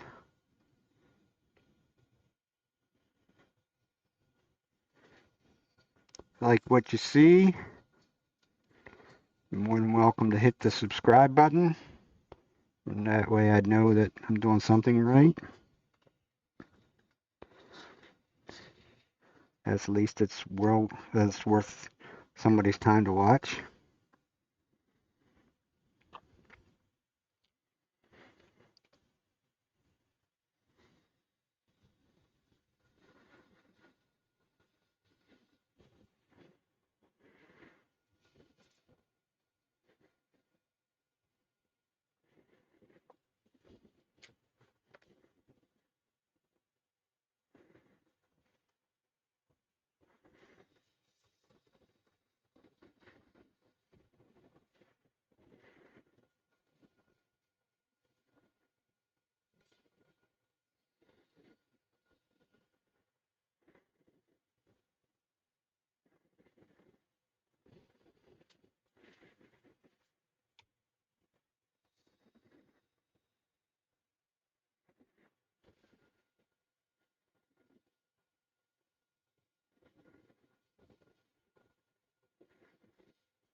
The lid can be a little bit more challenging. Everything else so far I've been able to dry off and finish right on the spot.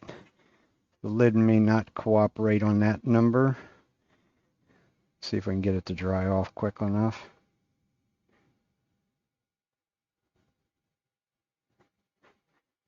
I definitely don't want the moist. I can see there's still a dark line down in on the along the edge down there, which is probably moisture. Place it would be almost impossible to sand after the fact. Yeah, it's still moisture. That's really weird though that has. So we're gonna polish the inside of that, and we're gonna address that outside while this lid dries, and then we'll polish it as well while it's still in that. Still easily be able to help easily being held because it's not. I'd have to switch jaws to be able to grab. I could theoretically grab in here and hold this to finish it, but I'd have to change jaws on the chuck, and if I don't have to do that, then there's no reason to do it. So we'll go ahead and polish the inside of this as well as our little tenant, which our little tenant's probably going to have to be cut just a little bit. So just like everywhere else, we'll smear it around a little bit first. Give it a spin at a slower speed.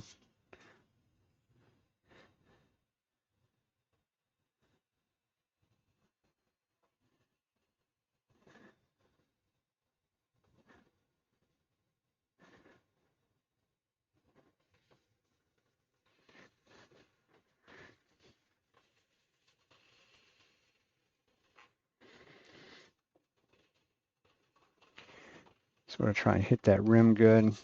It could be just some dirt and debris from sanding that sort of dried on there, but we'll figure that out.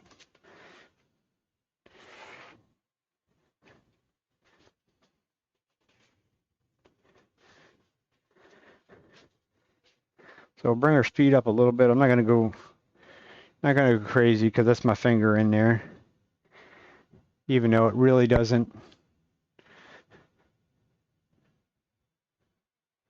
necessarily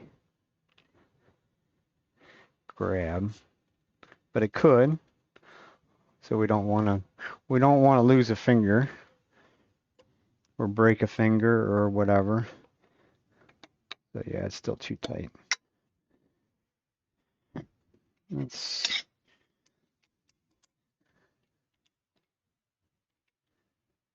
loosen that and retighten it once. See if that takes care of the. Obviously, we got it. I should have put a pencil mark on them. There's one of them. It's really hard to see where the jaws have gripped to on something that's dark in color like that. There we go. That's what we wanted. So we'll just sand that a little bit. I'll sand to fit rather than trying to recut it. So that would be 800. I'm not going to go back real far grits wise. I'm going to go back to about 600. And we'll slow it down. And hopefully we can just do it with just sandpaper. If we have to, we can go back. I mean, we certainly can go back and cut it, but I'd rather not if I don't have to.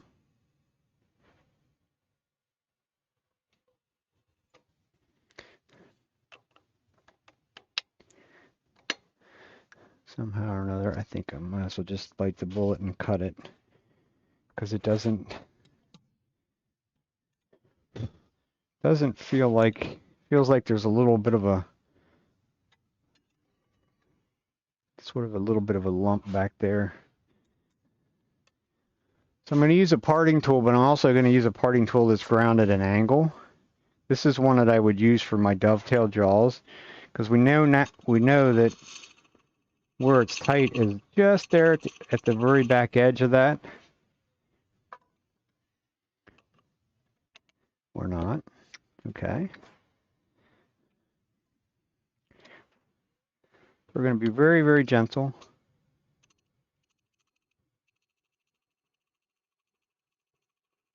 Because it is definitely is not running perfectly true right there.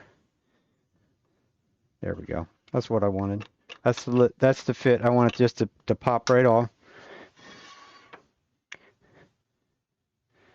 So we can sand that just a little bit.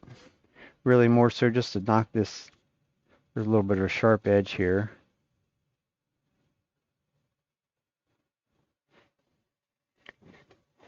And then we'll go back and use a little bit of our polishing compound on that.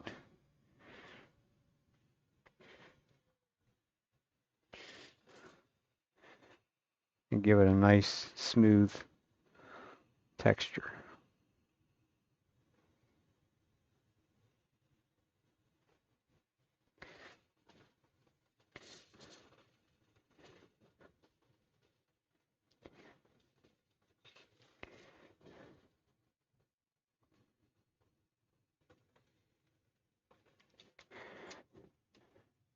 And that should be nice and shiny, which it is. But now we have the problem of our lid. That's not a real big problem. We should be able to take one layer. Most paper towels are 2-ply, so we can take a ply apart, take them apart, as long as you got enough fingernail to get a hold of them. That should hold it. Because all I really needed to do is hold it well enough to be able to put super glue on that part of it. And it only has to hold on there for really just a couple seconds.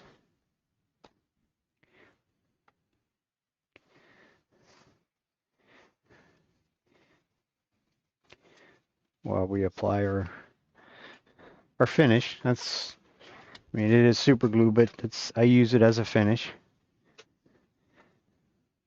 It's probably 90% of my work gets finished with one of the two. There's 3460, there's 3408. Have a little bit different characteristics to them. This one's a little bit thicker than the 3408. So in this application, it probably will do a little bit better job for me.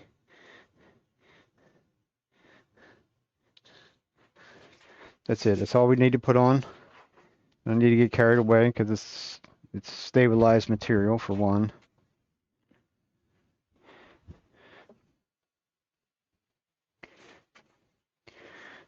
Just like before, we're going to wipe off the excess.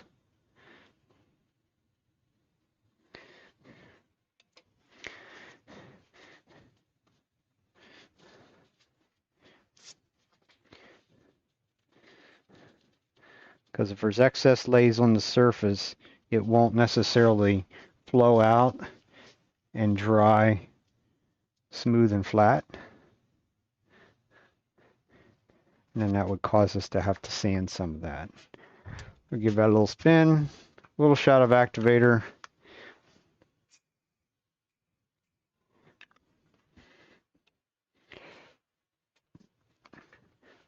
And that will be big enough to be able to hold that to buff it. So there's no need to use the Yorkshire grit on it. I'm going to take it off with a gloved hand because I know there's moisture on my hands. So that's our lid basically complete, except for the buffing part. It's got a fairly decent shine to it now, but we certainly will improve on that. We got to clean up some stuff here, and we'll go back and we'll finish the base.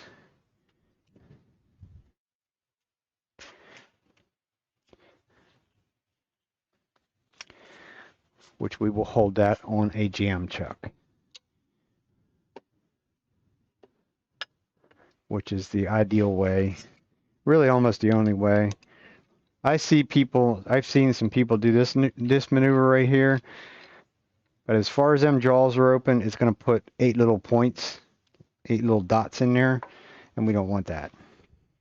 we want a tenant.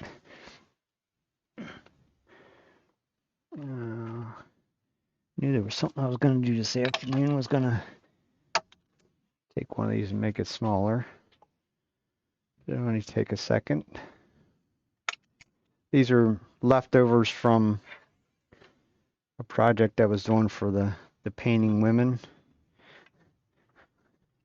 These are the bases off the candlestick holders that I was making for them. So they were being held with a bigger size tenant than what I'm using today. So we'll just bring us up to speed. Some people say this is not safe. As far as I'm concerned, it's perfectly safe. It's basically held between centers.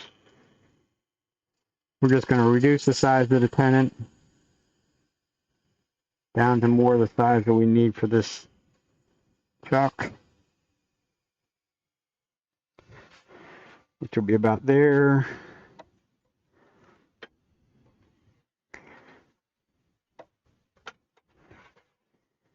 And then we can spin it around.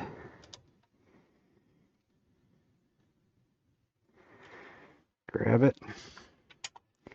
Now we need a measurement for our tenant size that we're going to need.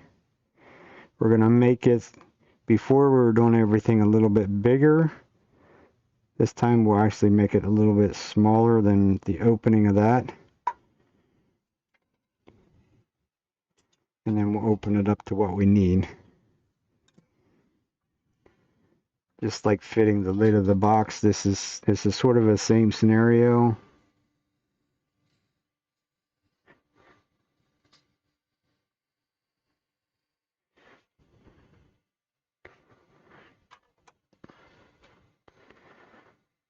If only I could find my tools. It's a problem when you lay everything back here on the table. We'll start with our parting tool. And we can go back to that view and make more sense, I think.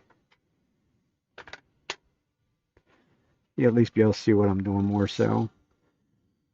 So we'll go in. We don't necessarily need to remove that center part because our box is hollow in the center. We're going to go out about to our line. Actually, I need to remove some more of that.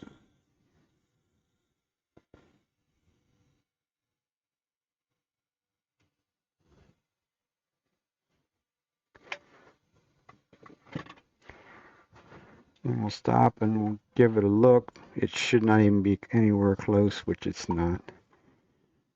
So now we can sort of work on sneaking up on that.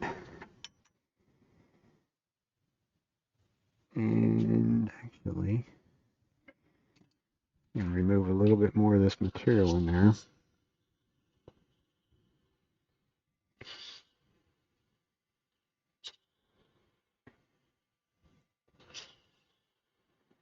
Because this little recess tool that I've made has a pretty long cutting bevel edge on it. So it could possibly be aggressive in there if that whole edge makes contact. Not close. Looks like our measurement wasn't quite as good as what one would think.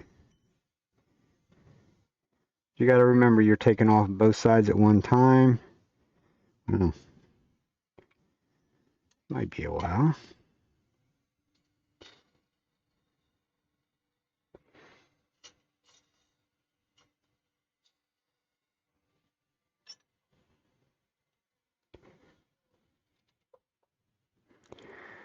Now we're getting somewhere. This I want to be a tight fit. It doesn't have to be the super jam fit, because once again we can use a little piece of paper towel. There's no, like we're going to, oh man, I don't know that a paper towel, it's always the problem with these. You can easily get them way too big, which I did. And I don't know that a paper towel is going to take up.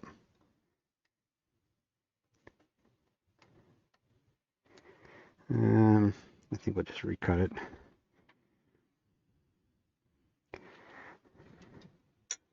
We did that last night too.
So we're back to the same scenario we just were.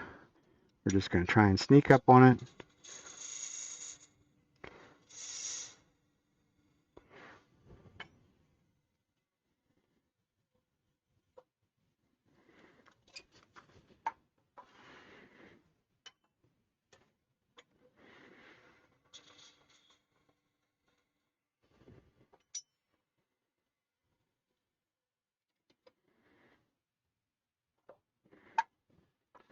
It almost looks like it should go out to that outside edge.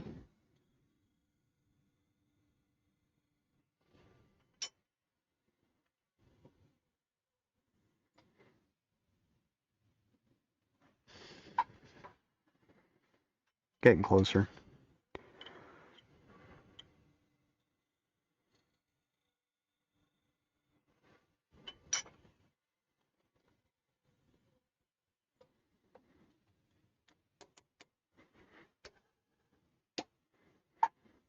We're pretty much there. It's going to need to be just a little bit deeper. It's really the fit I'm looking for. I don't want to have to force it on there with a hammer or anything like that, but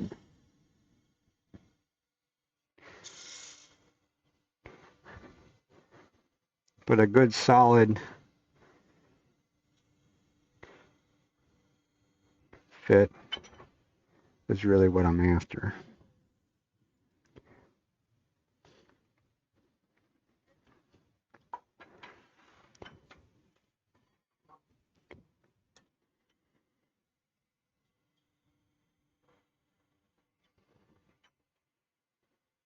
Little dust, and it'll take.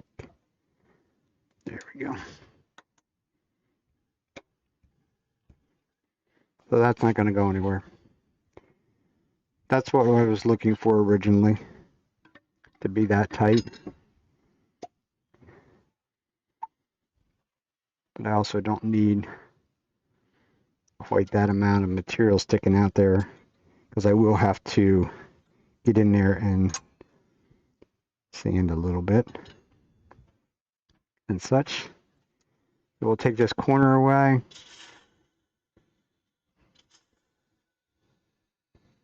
I'll actually bring it down and leave it so there's a little bit left right there. It may not make sense right now, but it will eventually. Now it's inside of this lip here. So that means I can sand this entire thing and finish it without any trouble. Hopefully. Should be. So this is pretty much all overhead work. We will bring our tailstock back up. No point in there. It doesn't matter. The tendon's going to go away, but then we'll finish off this last little bit here on the bottom. Finish it. We'll give it a little buff and we'll be done.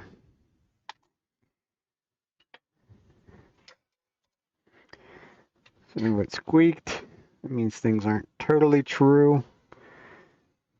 So what I did was release the pressure on the tailstock.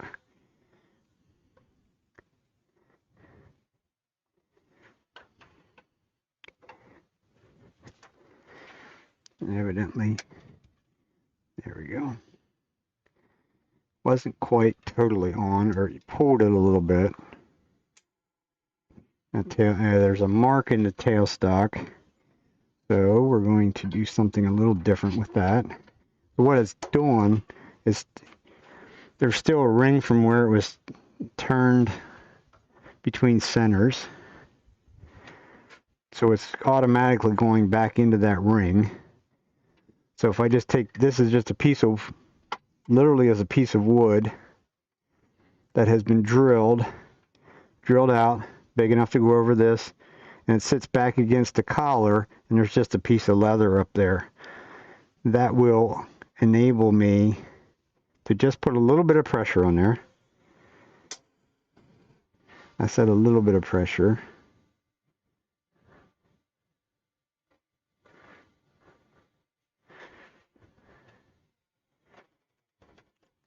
It wants to keep bouncing it off. I knew that because I heard it squeal.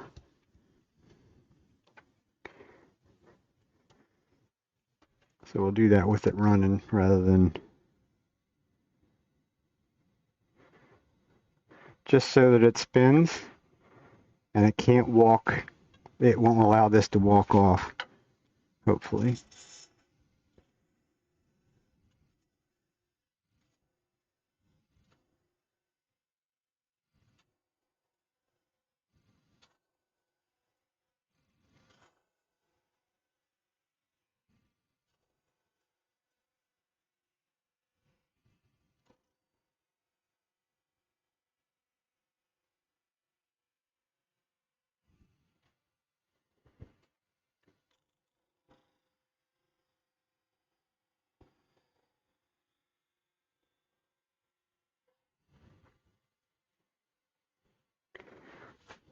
There could be a little bit of a transition point between the two places.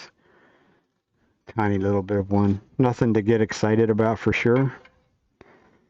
Now we're going to sneak in here and we're going to cut as much of this tenon away as we possibly can.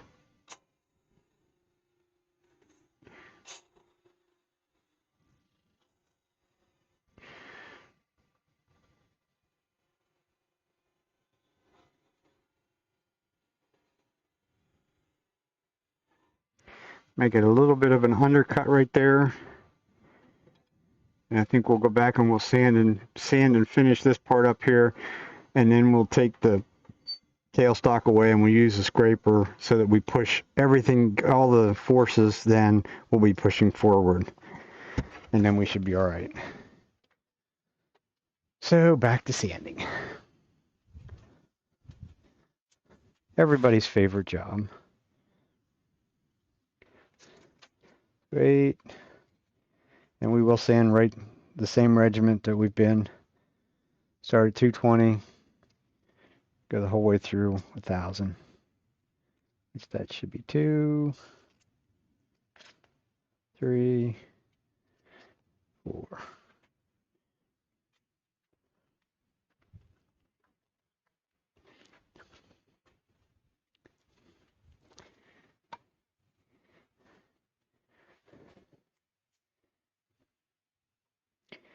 So once again, we're wet. We're going to slow down. Now get it good and wet. And we know we've already sanded from the whole way down into here, so we're really only going to sand this very bottom part, especially with the coarser grits.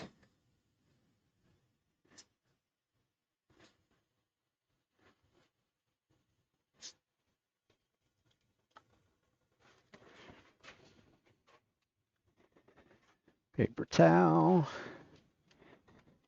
Kind of go through lots of paper towels on this project, but I use a Brawny 4 square. That's, you can see I keep picking up little squares of paper towel. That's why. They're a little nicer than screwing around trying to keep cutting or tearing paper towels because you only want a quarter of a paper towel.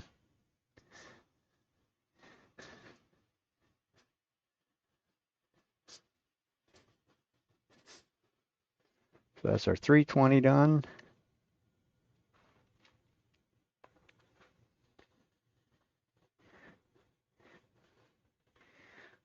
One, two, it's 220, 220, 320, 400.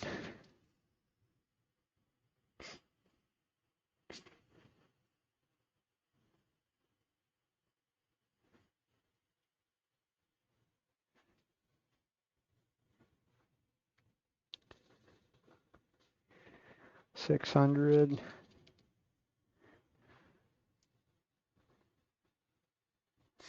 When I get to 600, I'm going to go up a little bit higher than what I was. Have been. Just in case I got a little rambunctious and went up over there, which I probably did. Back to 800.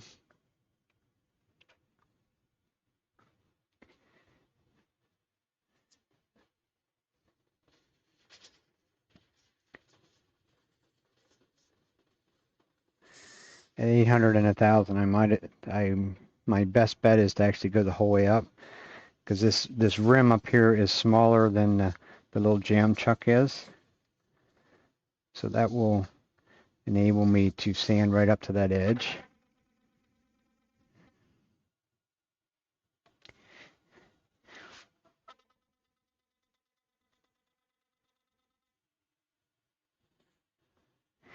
We're getting a little squeaking out of it now.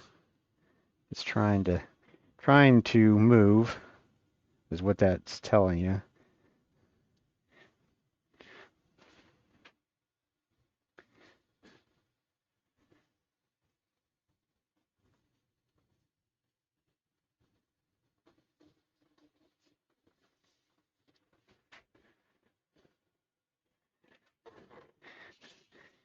And just like before, we're going to do a little random orbit part,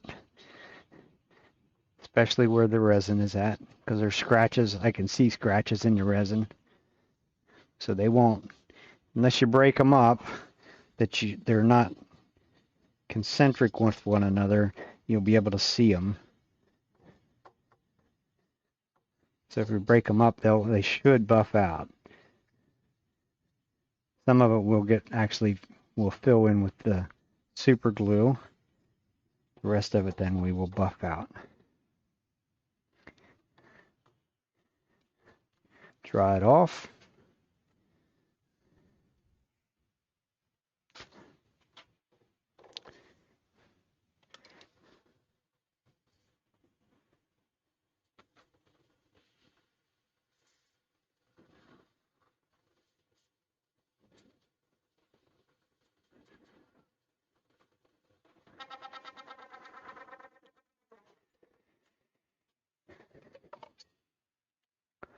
Don't spill the whole container of water. That would be a bad thing. I'm going to put the point back in my drive live center once and see. I shouldn't have done that. See if I can just get the point in there and see whether it's going to keep it there.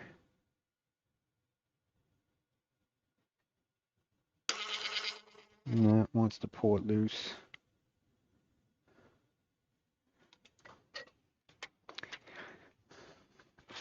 See what when it cocks it to the side, then it's going to be able to pull it, and we can't have that.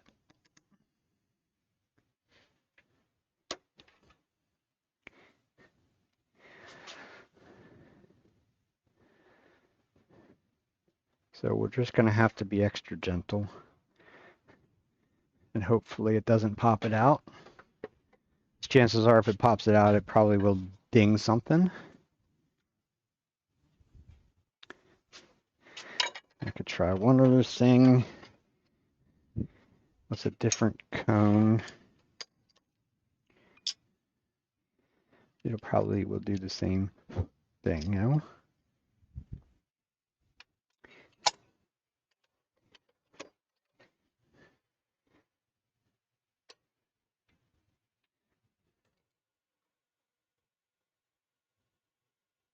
Maybe not. I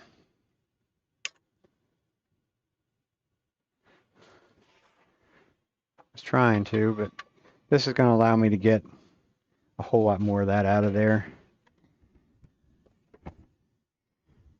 We'll just turn nice and slow.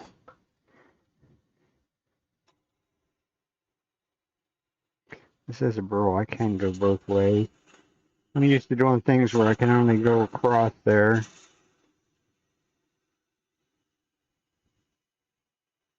In this instance, all the forces are going towards the headstock.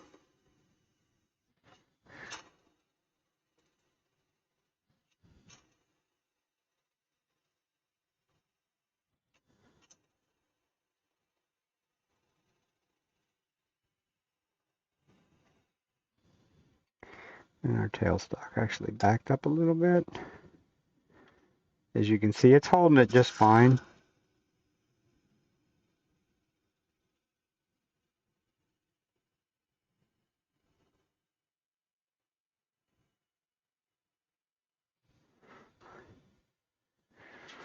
So from there, we should be able to take that away.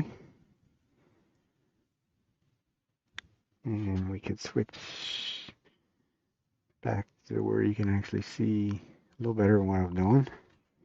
Sorry.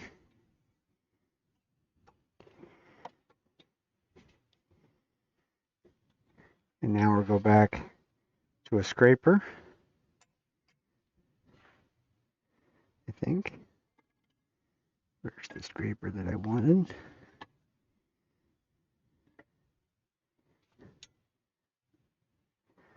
It should be that one.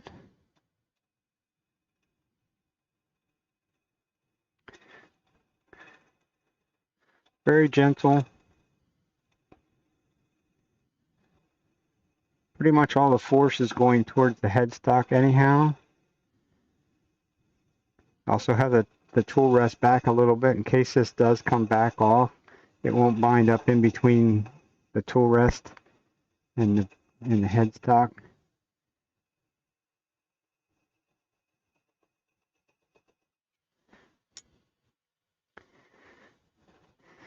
Tool rest is a hair high. I don't want to hit it. It's a negative rake, but I don't want it headed downhill because when it's going downhill, then it wants to try and be a little bit more aggressive.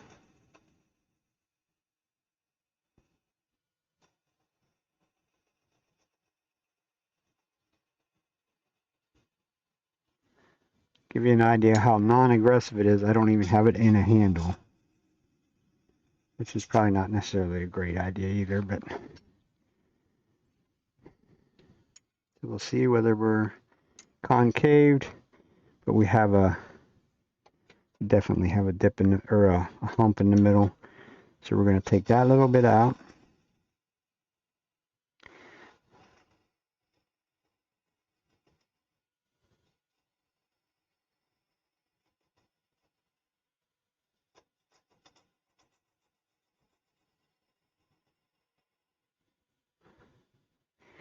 That's going.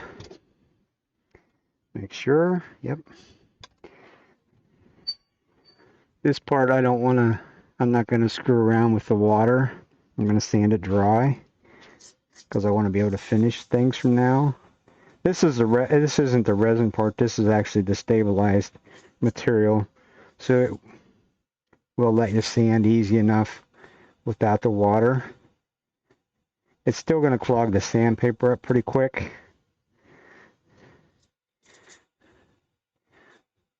But it'll do okay. And I started with 320.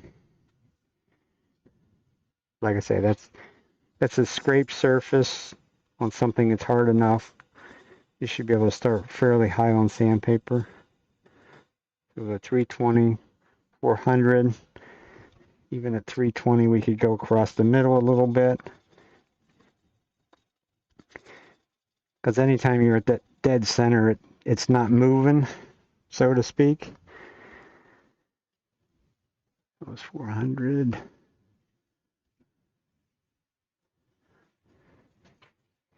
Now we need to put 2 lines in there before we go any further.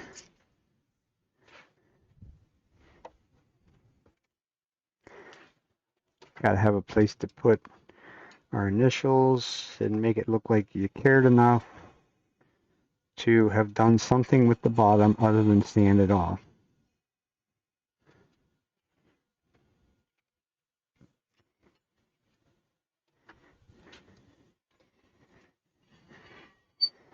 So now we can finish sanding that. So that's 600. At that point, I'm going to knock that edge, that little corner off of that edge. I'm not feeling it to see whether it's smooth, because we know it's smooth. I'm just getting rid of the dirt, any of the grit that might be left behind. And 800 is our last step here. Knocking that edge over. We can do a little random orbit as well.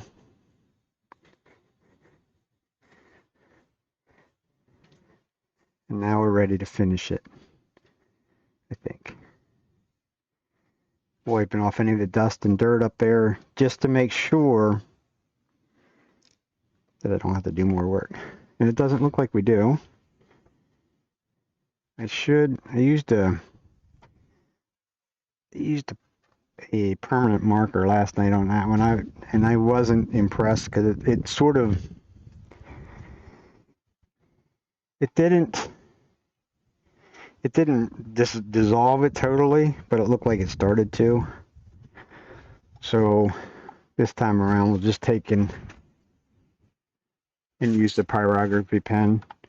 This here is pretty much just initials. That's all I'm going to do to it. Because I mean, you know, what do you call it for wood? You call it, you know, it's boxelder and resin, but we will take it off to do that. This is our trusty little pen, heats up a little bit. This is definitely not my greatest moments as far as to do this kind of thing, because everything is in a small confined area, and penmanship is not necessarily the super strong suit there.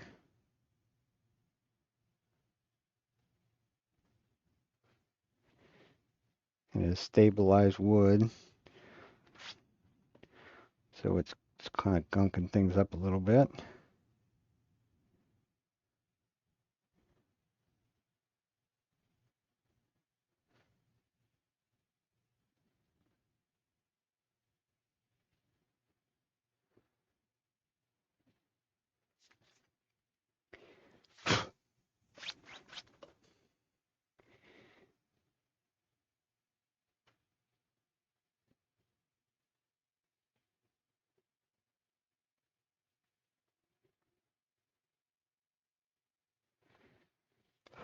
That'll be good enough. Not as well as what I can do. I have an indentation in there, so I can take this black fine tip pen, which is not a Sharpie, but it's the one painting friend of my wife's is the one that turned her on to her, one of the painting teachers. And she says they're actually better than the Sharpies. They're more permanent. So since I had a groove, so now I can put my initials in it. And that should stay there.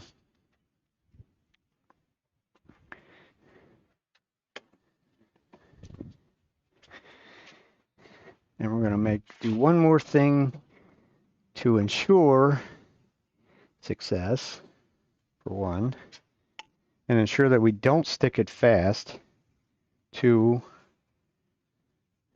our little jam block. I'm going to put a little wax on it.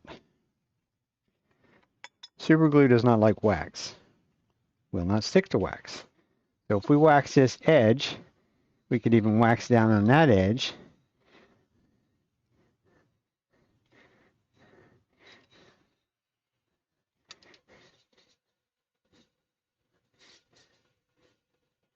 Now the super glue, because the 3460 that I'm using, I've been using all night, is very much, it's considered a wicking grade. That's mainly because it doesn't dry fast. So we don't want to get any down in to that area. So we'll put this back on,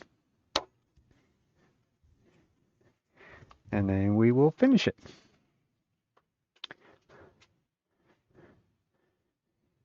And that we could go back to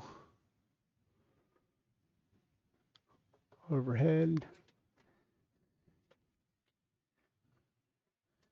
Same 3460 that we've been using all night. Nice and slow.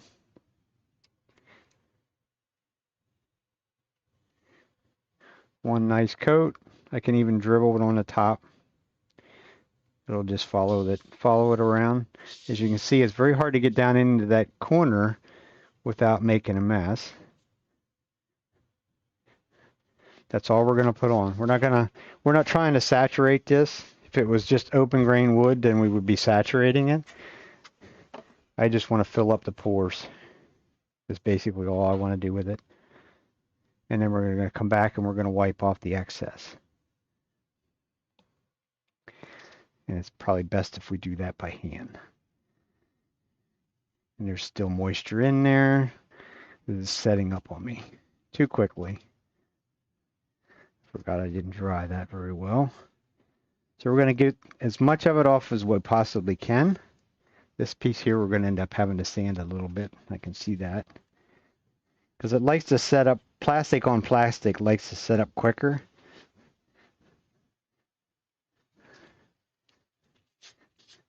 So we're going to get as much as we can wipe back off.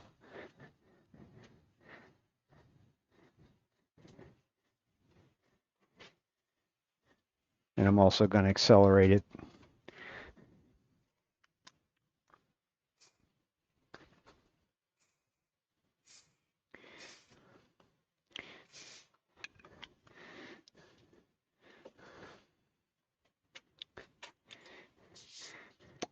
We'll get it off of there.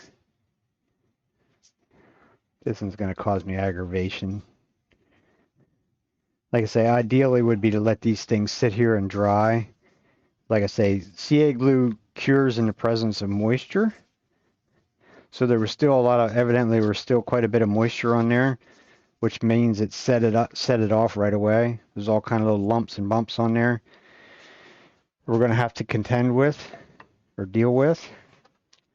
But at this point, we're going to switch over to the buffing wheels or the buffing wheel.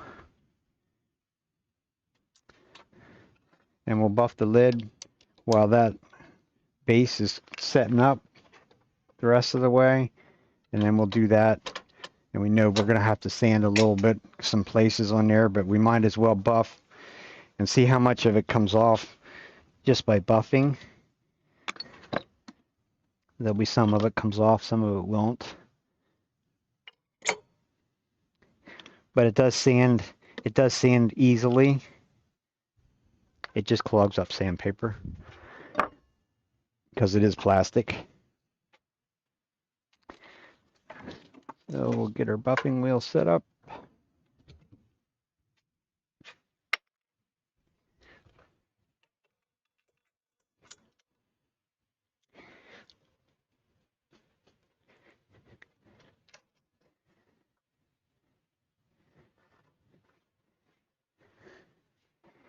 And we will start with the Vonnex.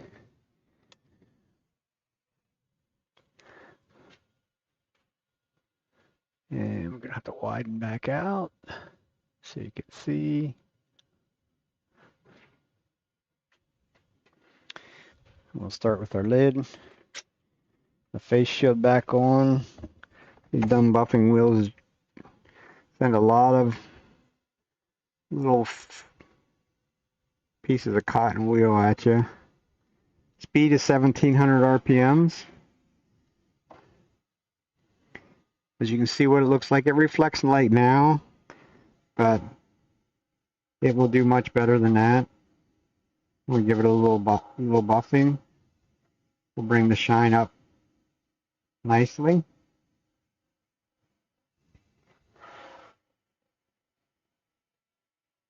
The other thing with the Parfix products and using them as a finish like this, if it's a solid piece of wood, I'm going to wait till the next day till I buff it. Because then it'll be totally 100% cured, because it has a 24-hour cure time. Don't confuse that with dry time versus cure time. If you're using a film finish, a lacquer, or urethane, most of those have 28 to 30 day curing time, where this is going to be done in 12 or in 24. So we're going to hit everything we possibly can. Here's where we can do our bead on the edge of the wheel. It's a little bit hard to get the compound to stick right on the edge of the wheel where you need it, but a little practice, you get it.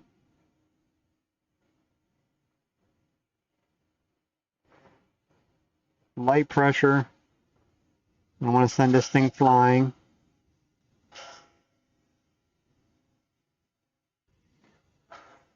We can buff the square edge. We just can't get the whole way down inside of it.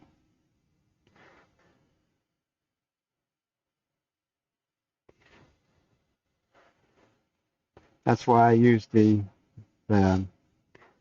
Yorkshire grit on the inside. So that's our lid. That's complete. We won't go back. We don't need to go back and do anything with that. This we're going to have to do probably lots with, since it was uncooperative.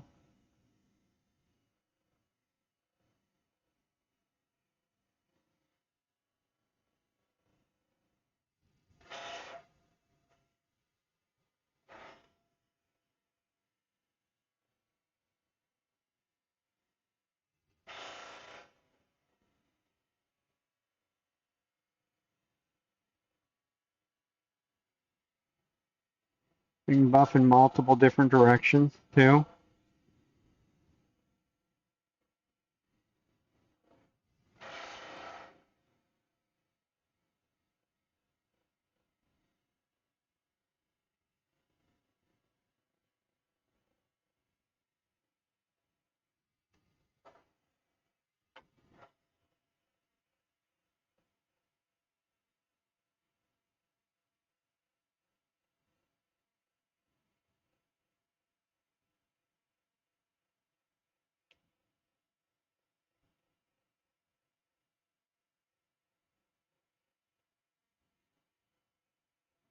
Kind of a downfall of sanding wet and using super glue as your finish.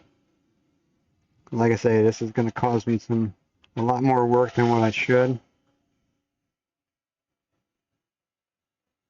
Not that this is hard work, but compared to what I just did with the lid, it's considerably harder. And we're going to have to sand some places, for sure. There's just places that's rough.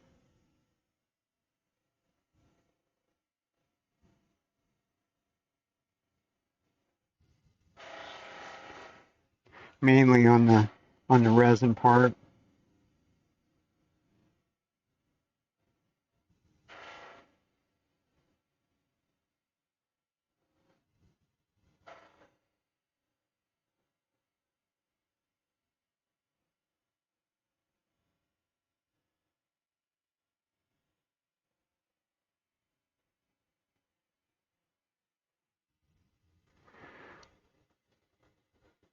It actually feels like there's even some stuck fast on the wood part.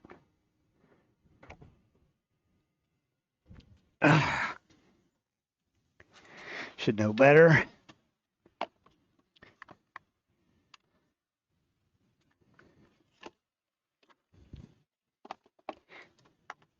So I'll go back to 1,000 grit paper, dry, no water. Actually, I could use water, theoretically, but I normally don't. So what we have, you can see right here, there's ridges. So we need to get everything flat. Like I say, this is going to clog the sandpaper up like right away. So we'll probably go through maybe a couple pieces of sandpaper on this. Something else I thought of, it probably, I don't know if the Yorkshire grit will cut this. Probably won't cut this. Yeah, I should have used 800 instead of 1,000.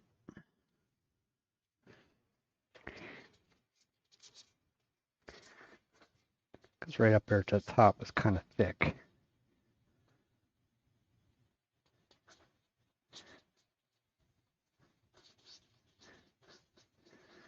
And you can see when I go over it, you can see dark and light spots. That's little ridges of super glue sticking up. We can't have that.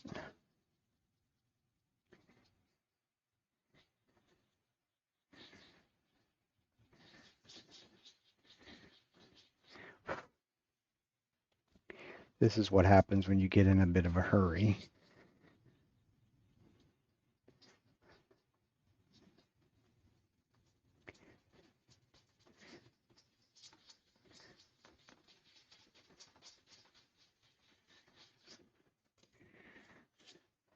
I need to get a fresh piece of 800.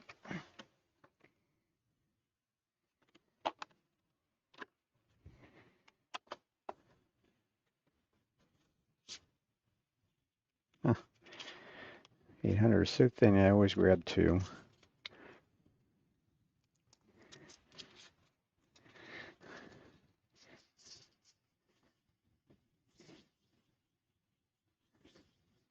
Like I said, it doesn't really take a whole lot of effort. It's just a little, it's hard on sandpaper because super glue is plastic. So it just clogs the sandpaper right up. Doesn't do that so bad when it's wet. And maybe that's what I should just put it back on and sand it, wet sand it again.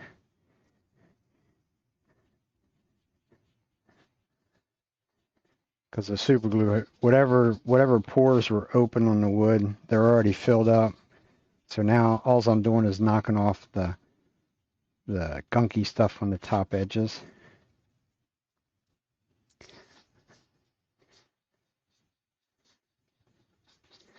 Which is quite a ridge along that top edge.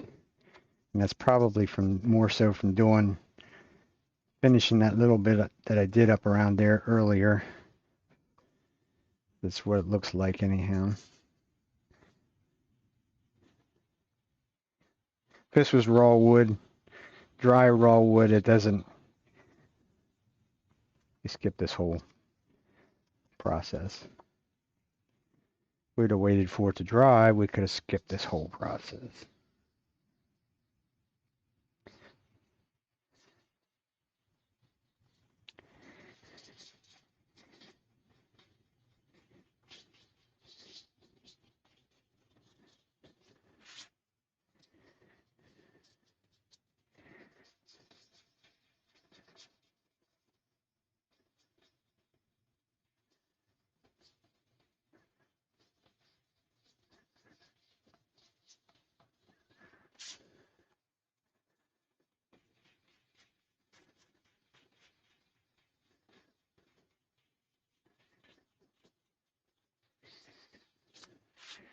All right, I don't have all the ridges out at the top.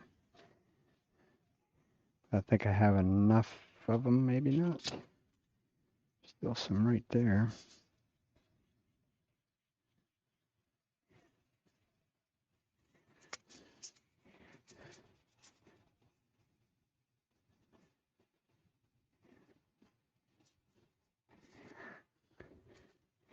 All right, let's go back to buffing it.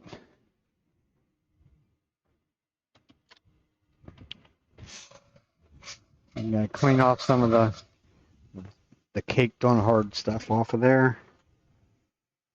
Put some fresh on and we'll go to town.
I'm going to try and hit multiple directions, just like what we were doing random orbit sanding wise. We're going to do the same thing sort of buffing wise, but we're going to make it go in different directions.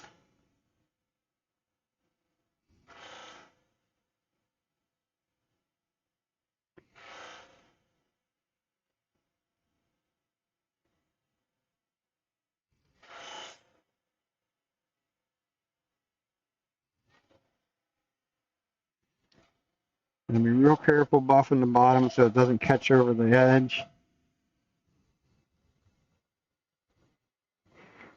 It still doesn't quite have the shine that it should. This one we might end up waiting till tomorrow. Make sure everything's good and dry and hard.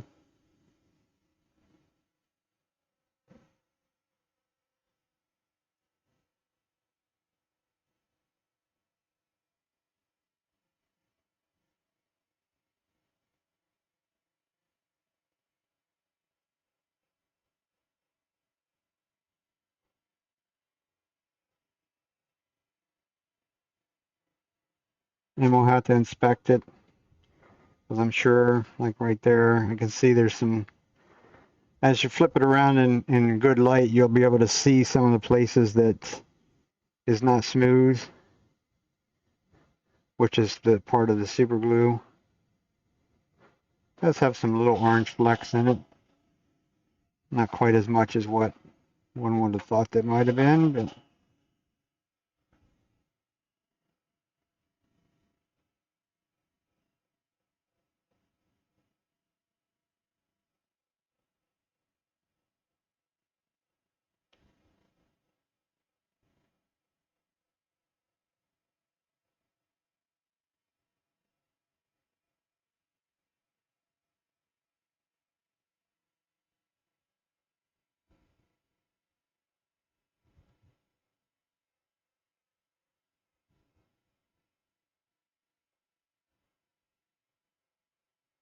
it's coming to life though.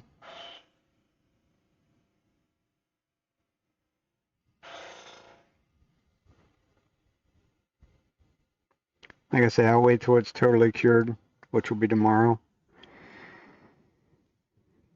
And then I'll closely inspect.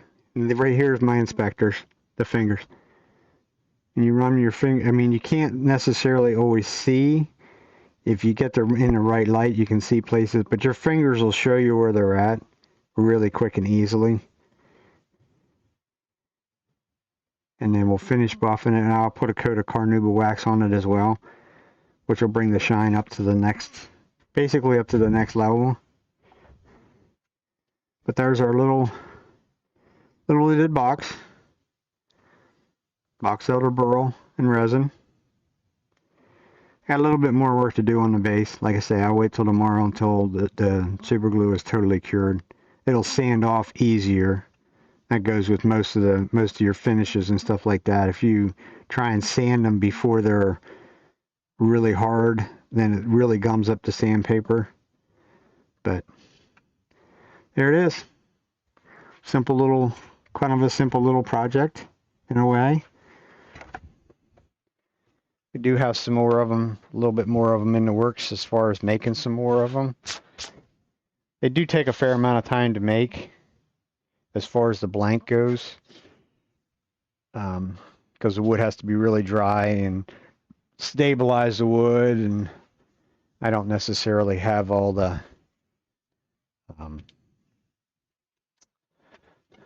what do you want to call it, the experience in doing some of that. I'm getting better at it, but we're trying.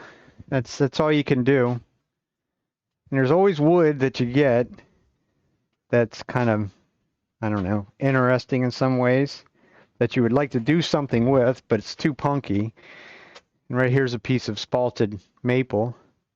This has been stabilized, so that'll probably be next week's project.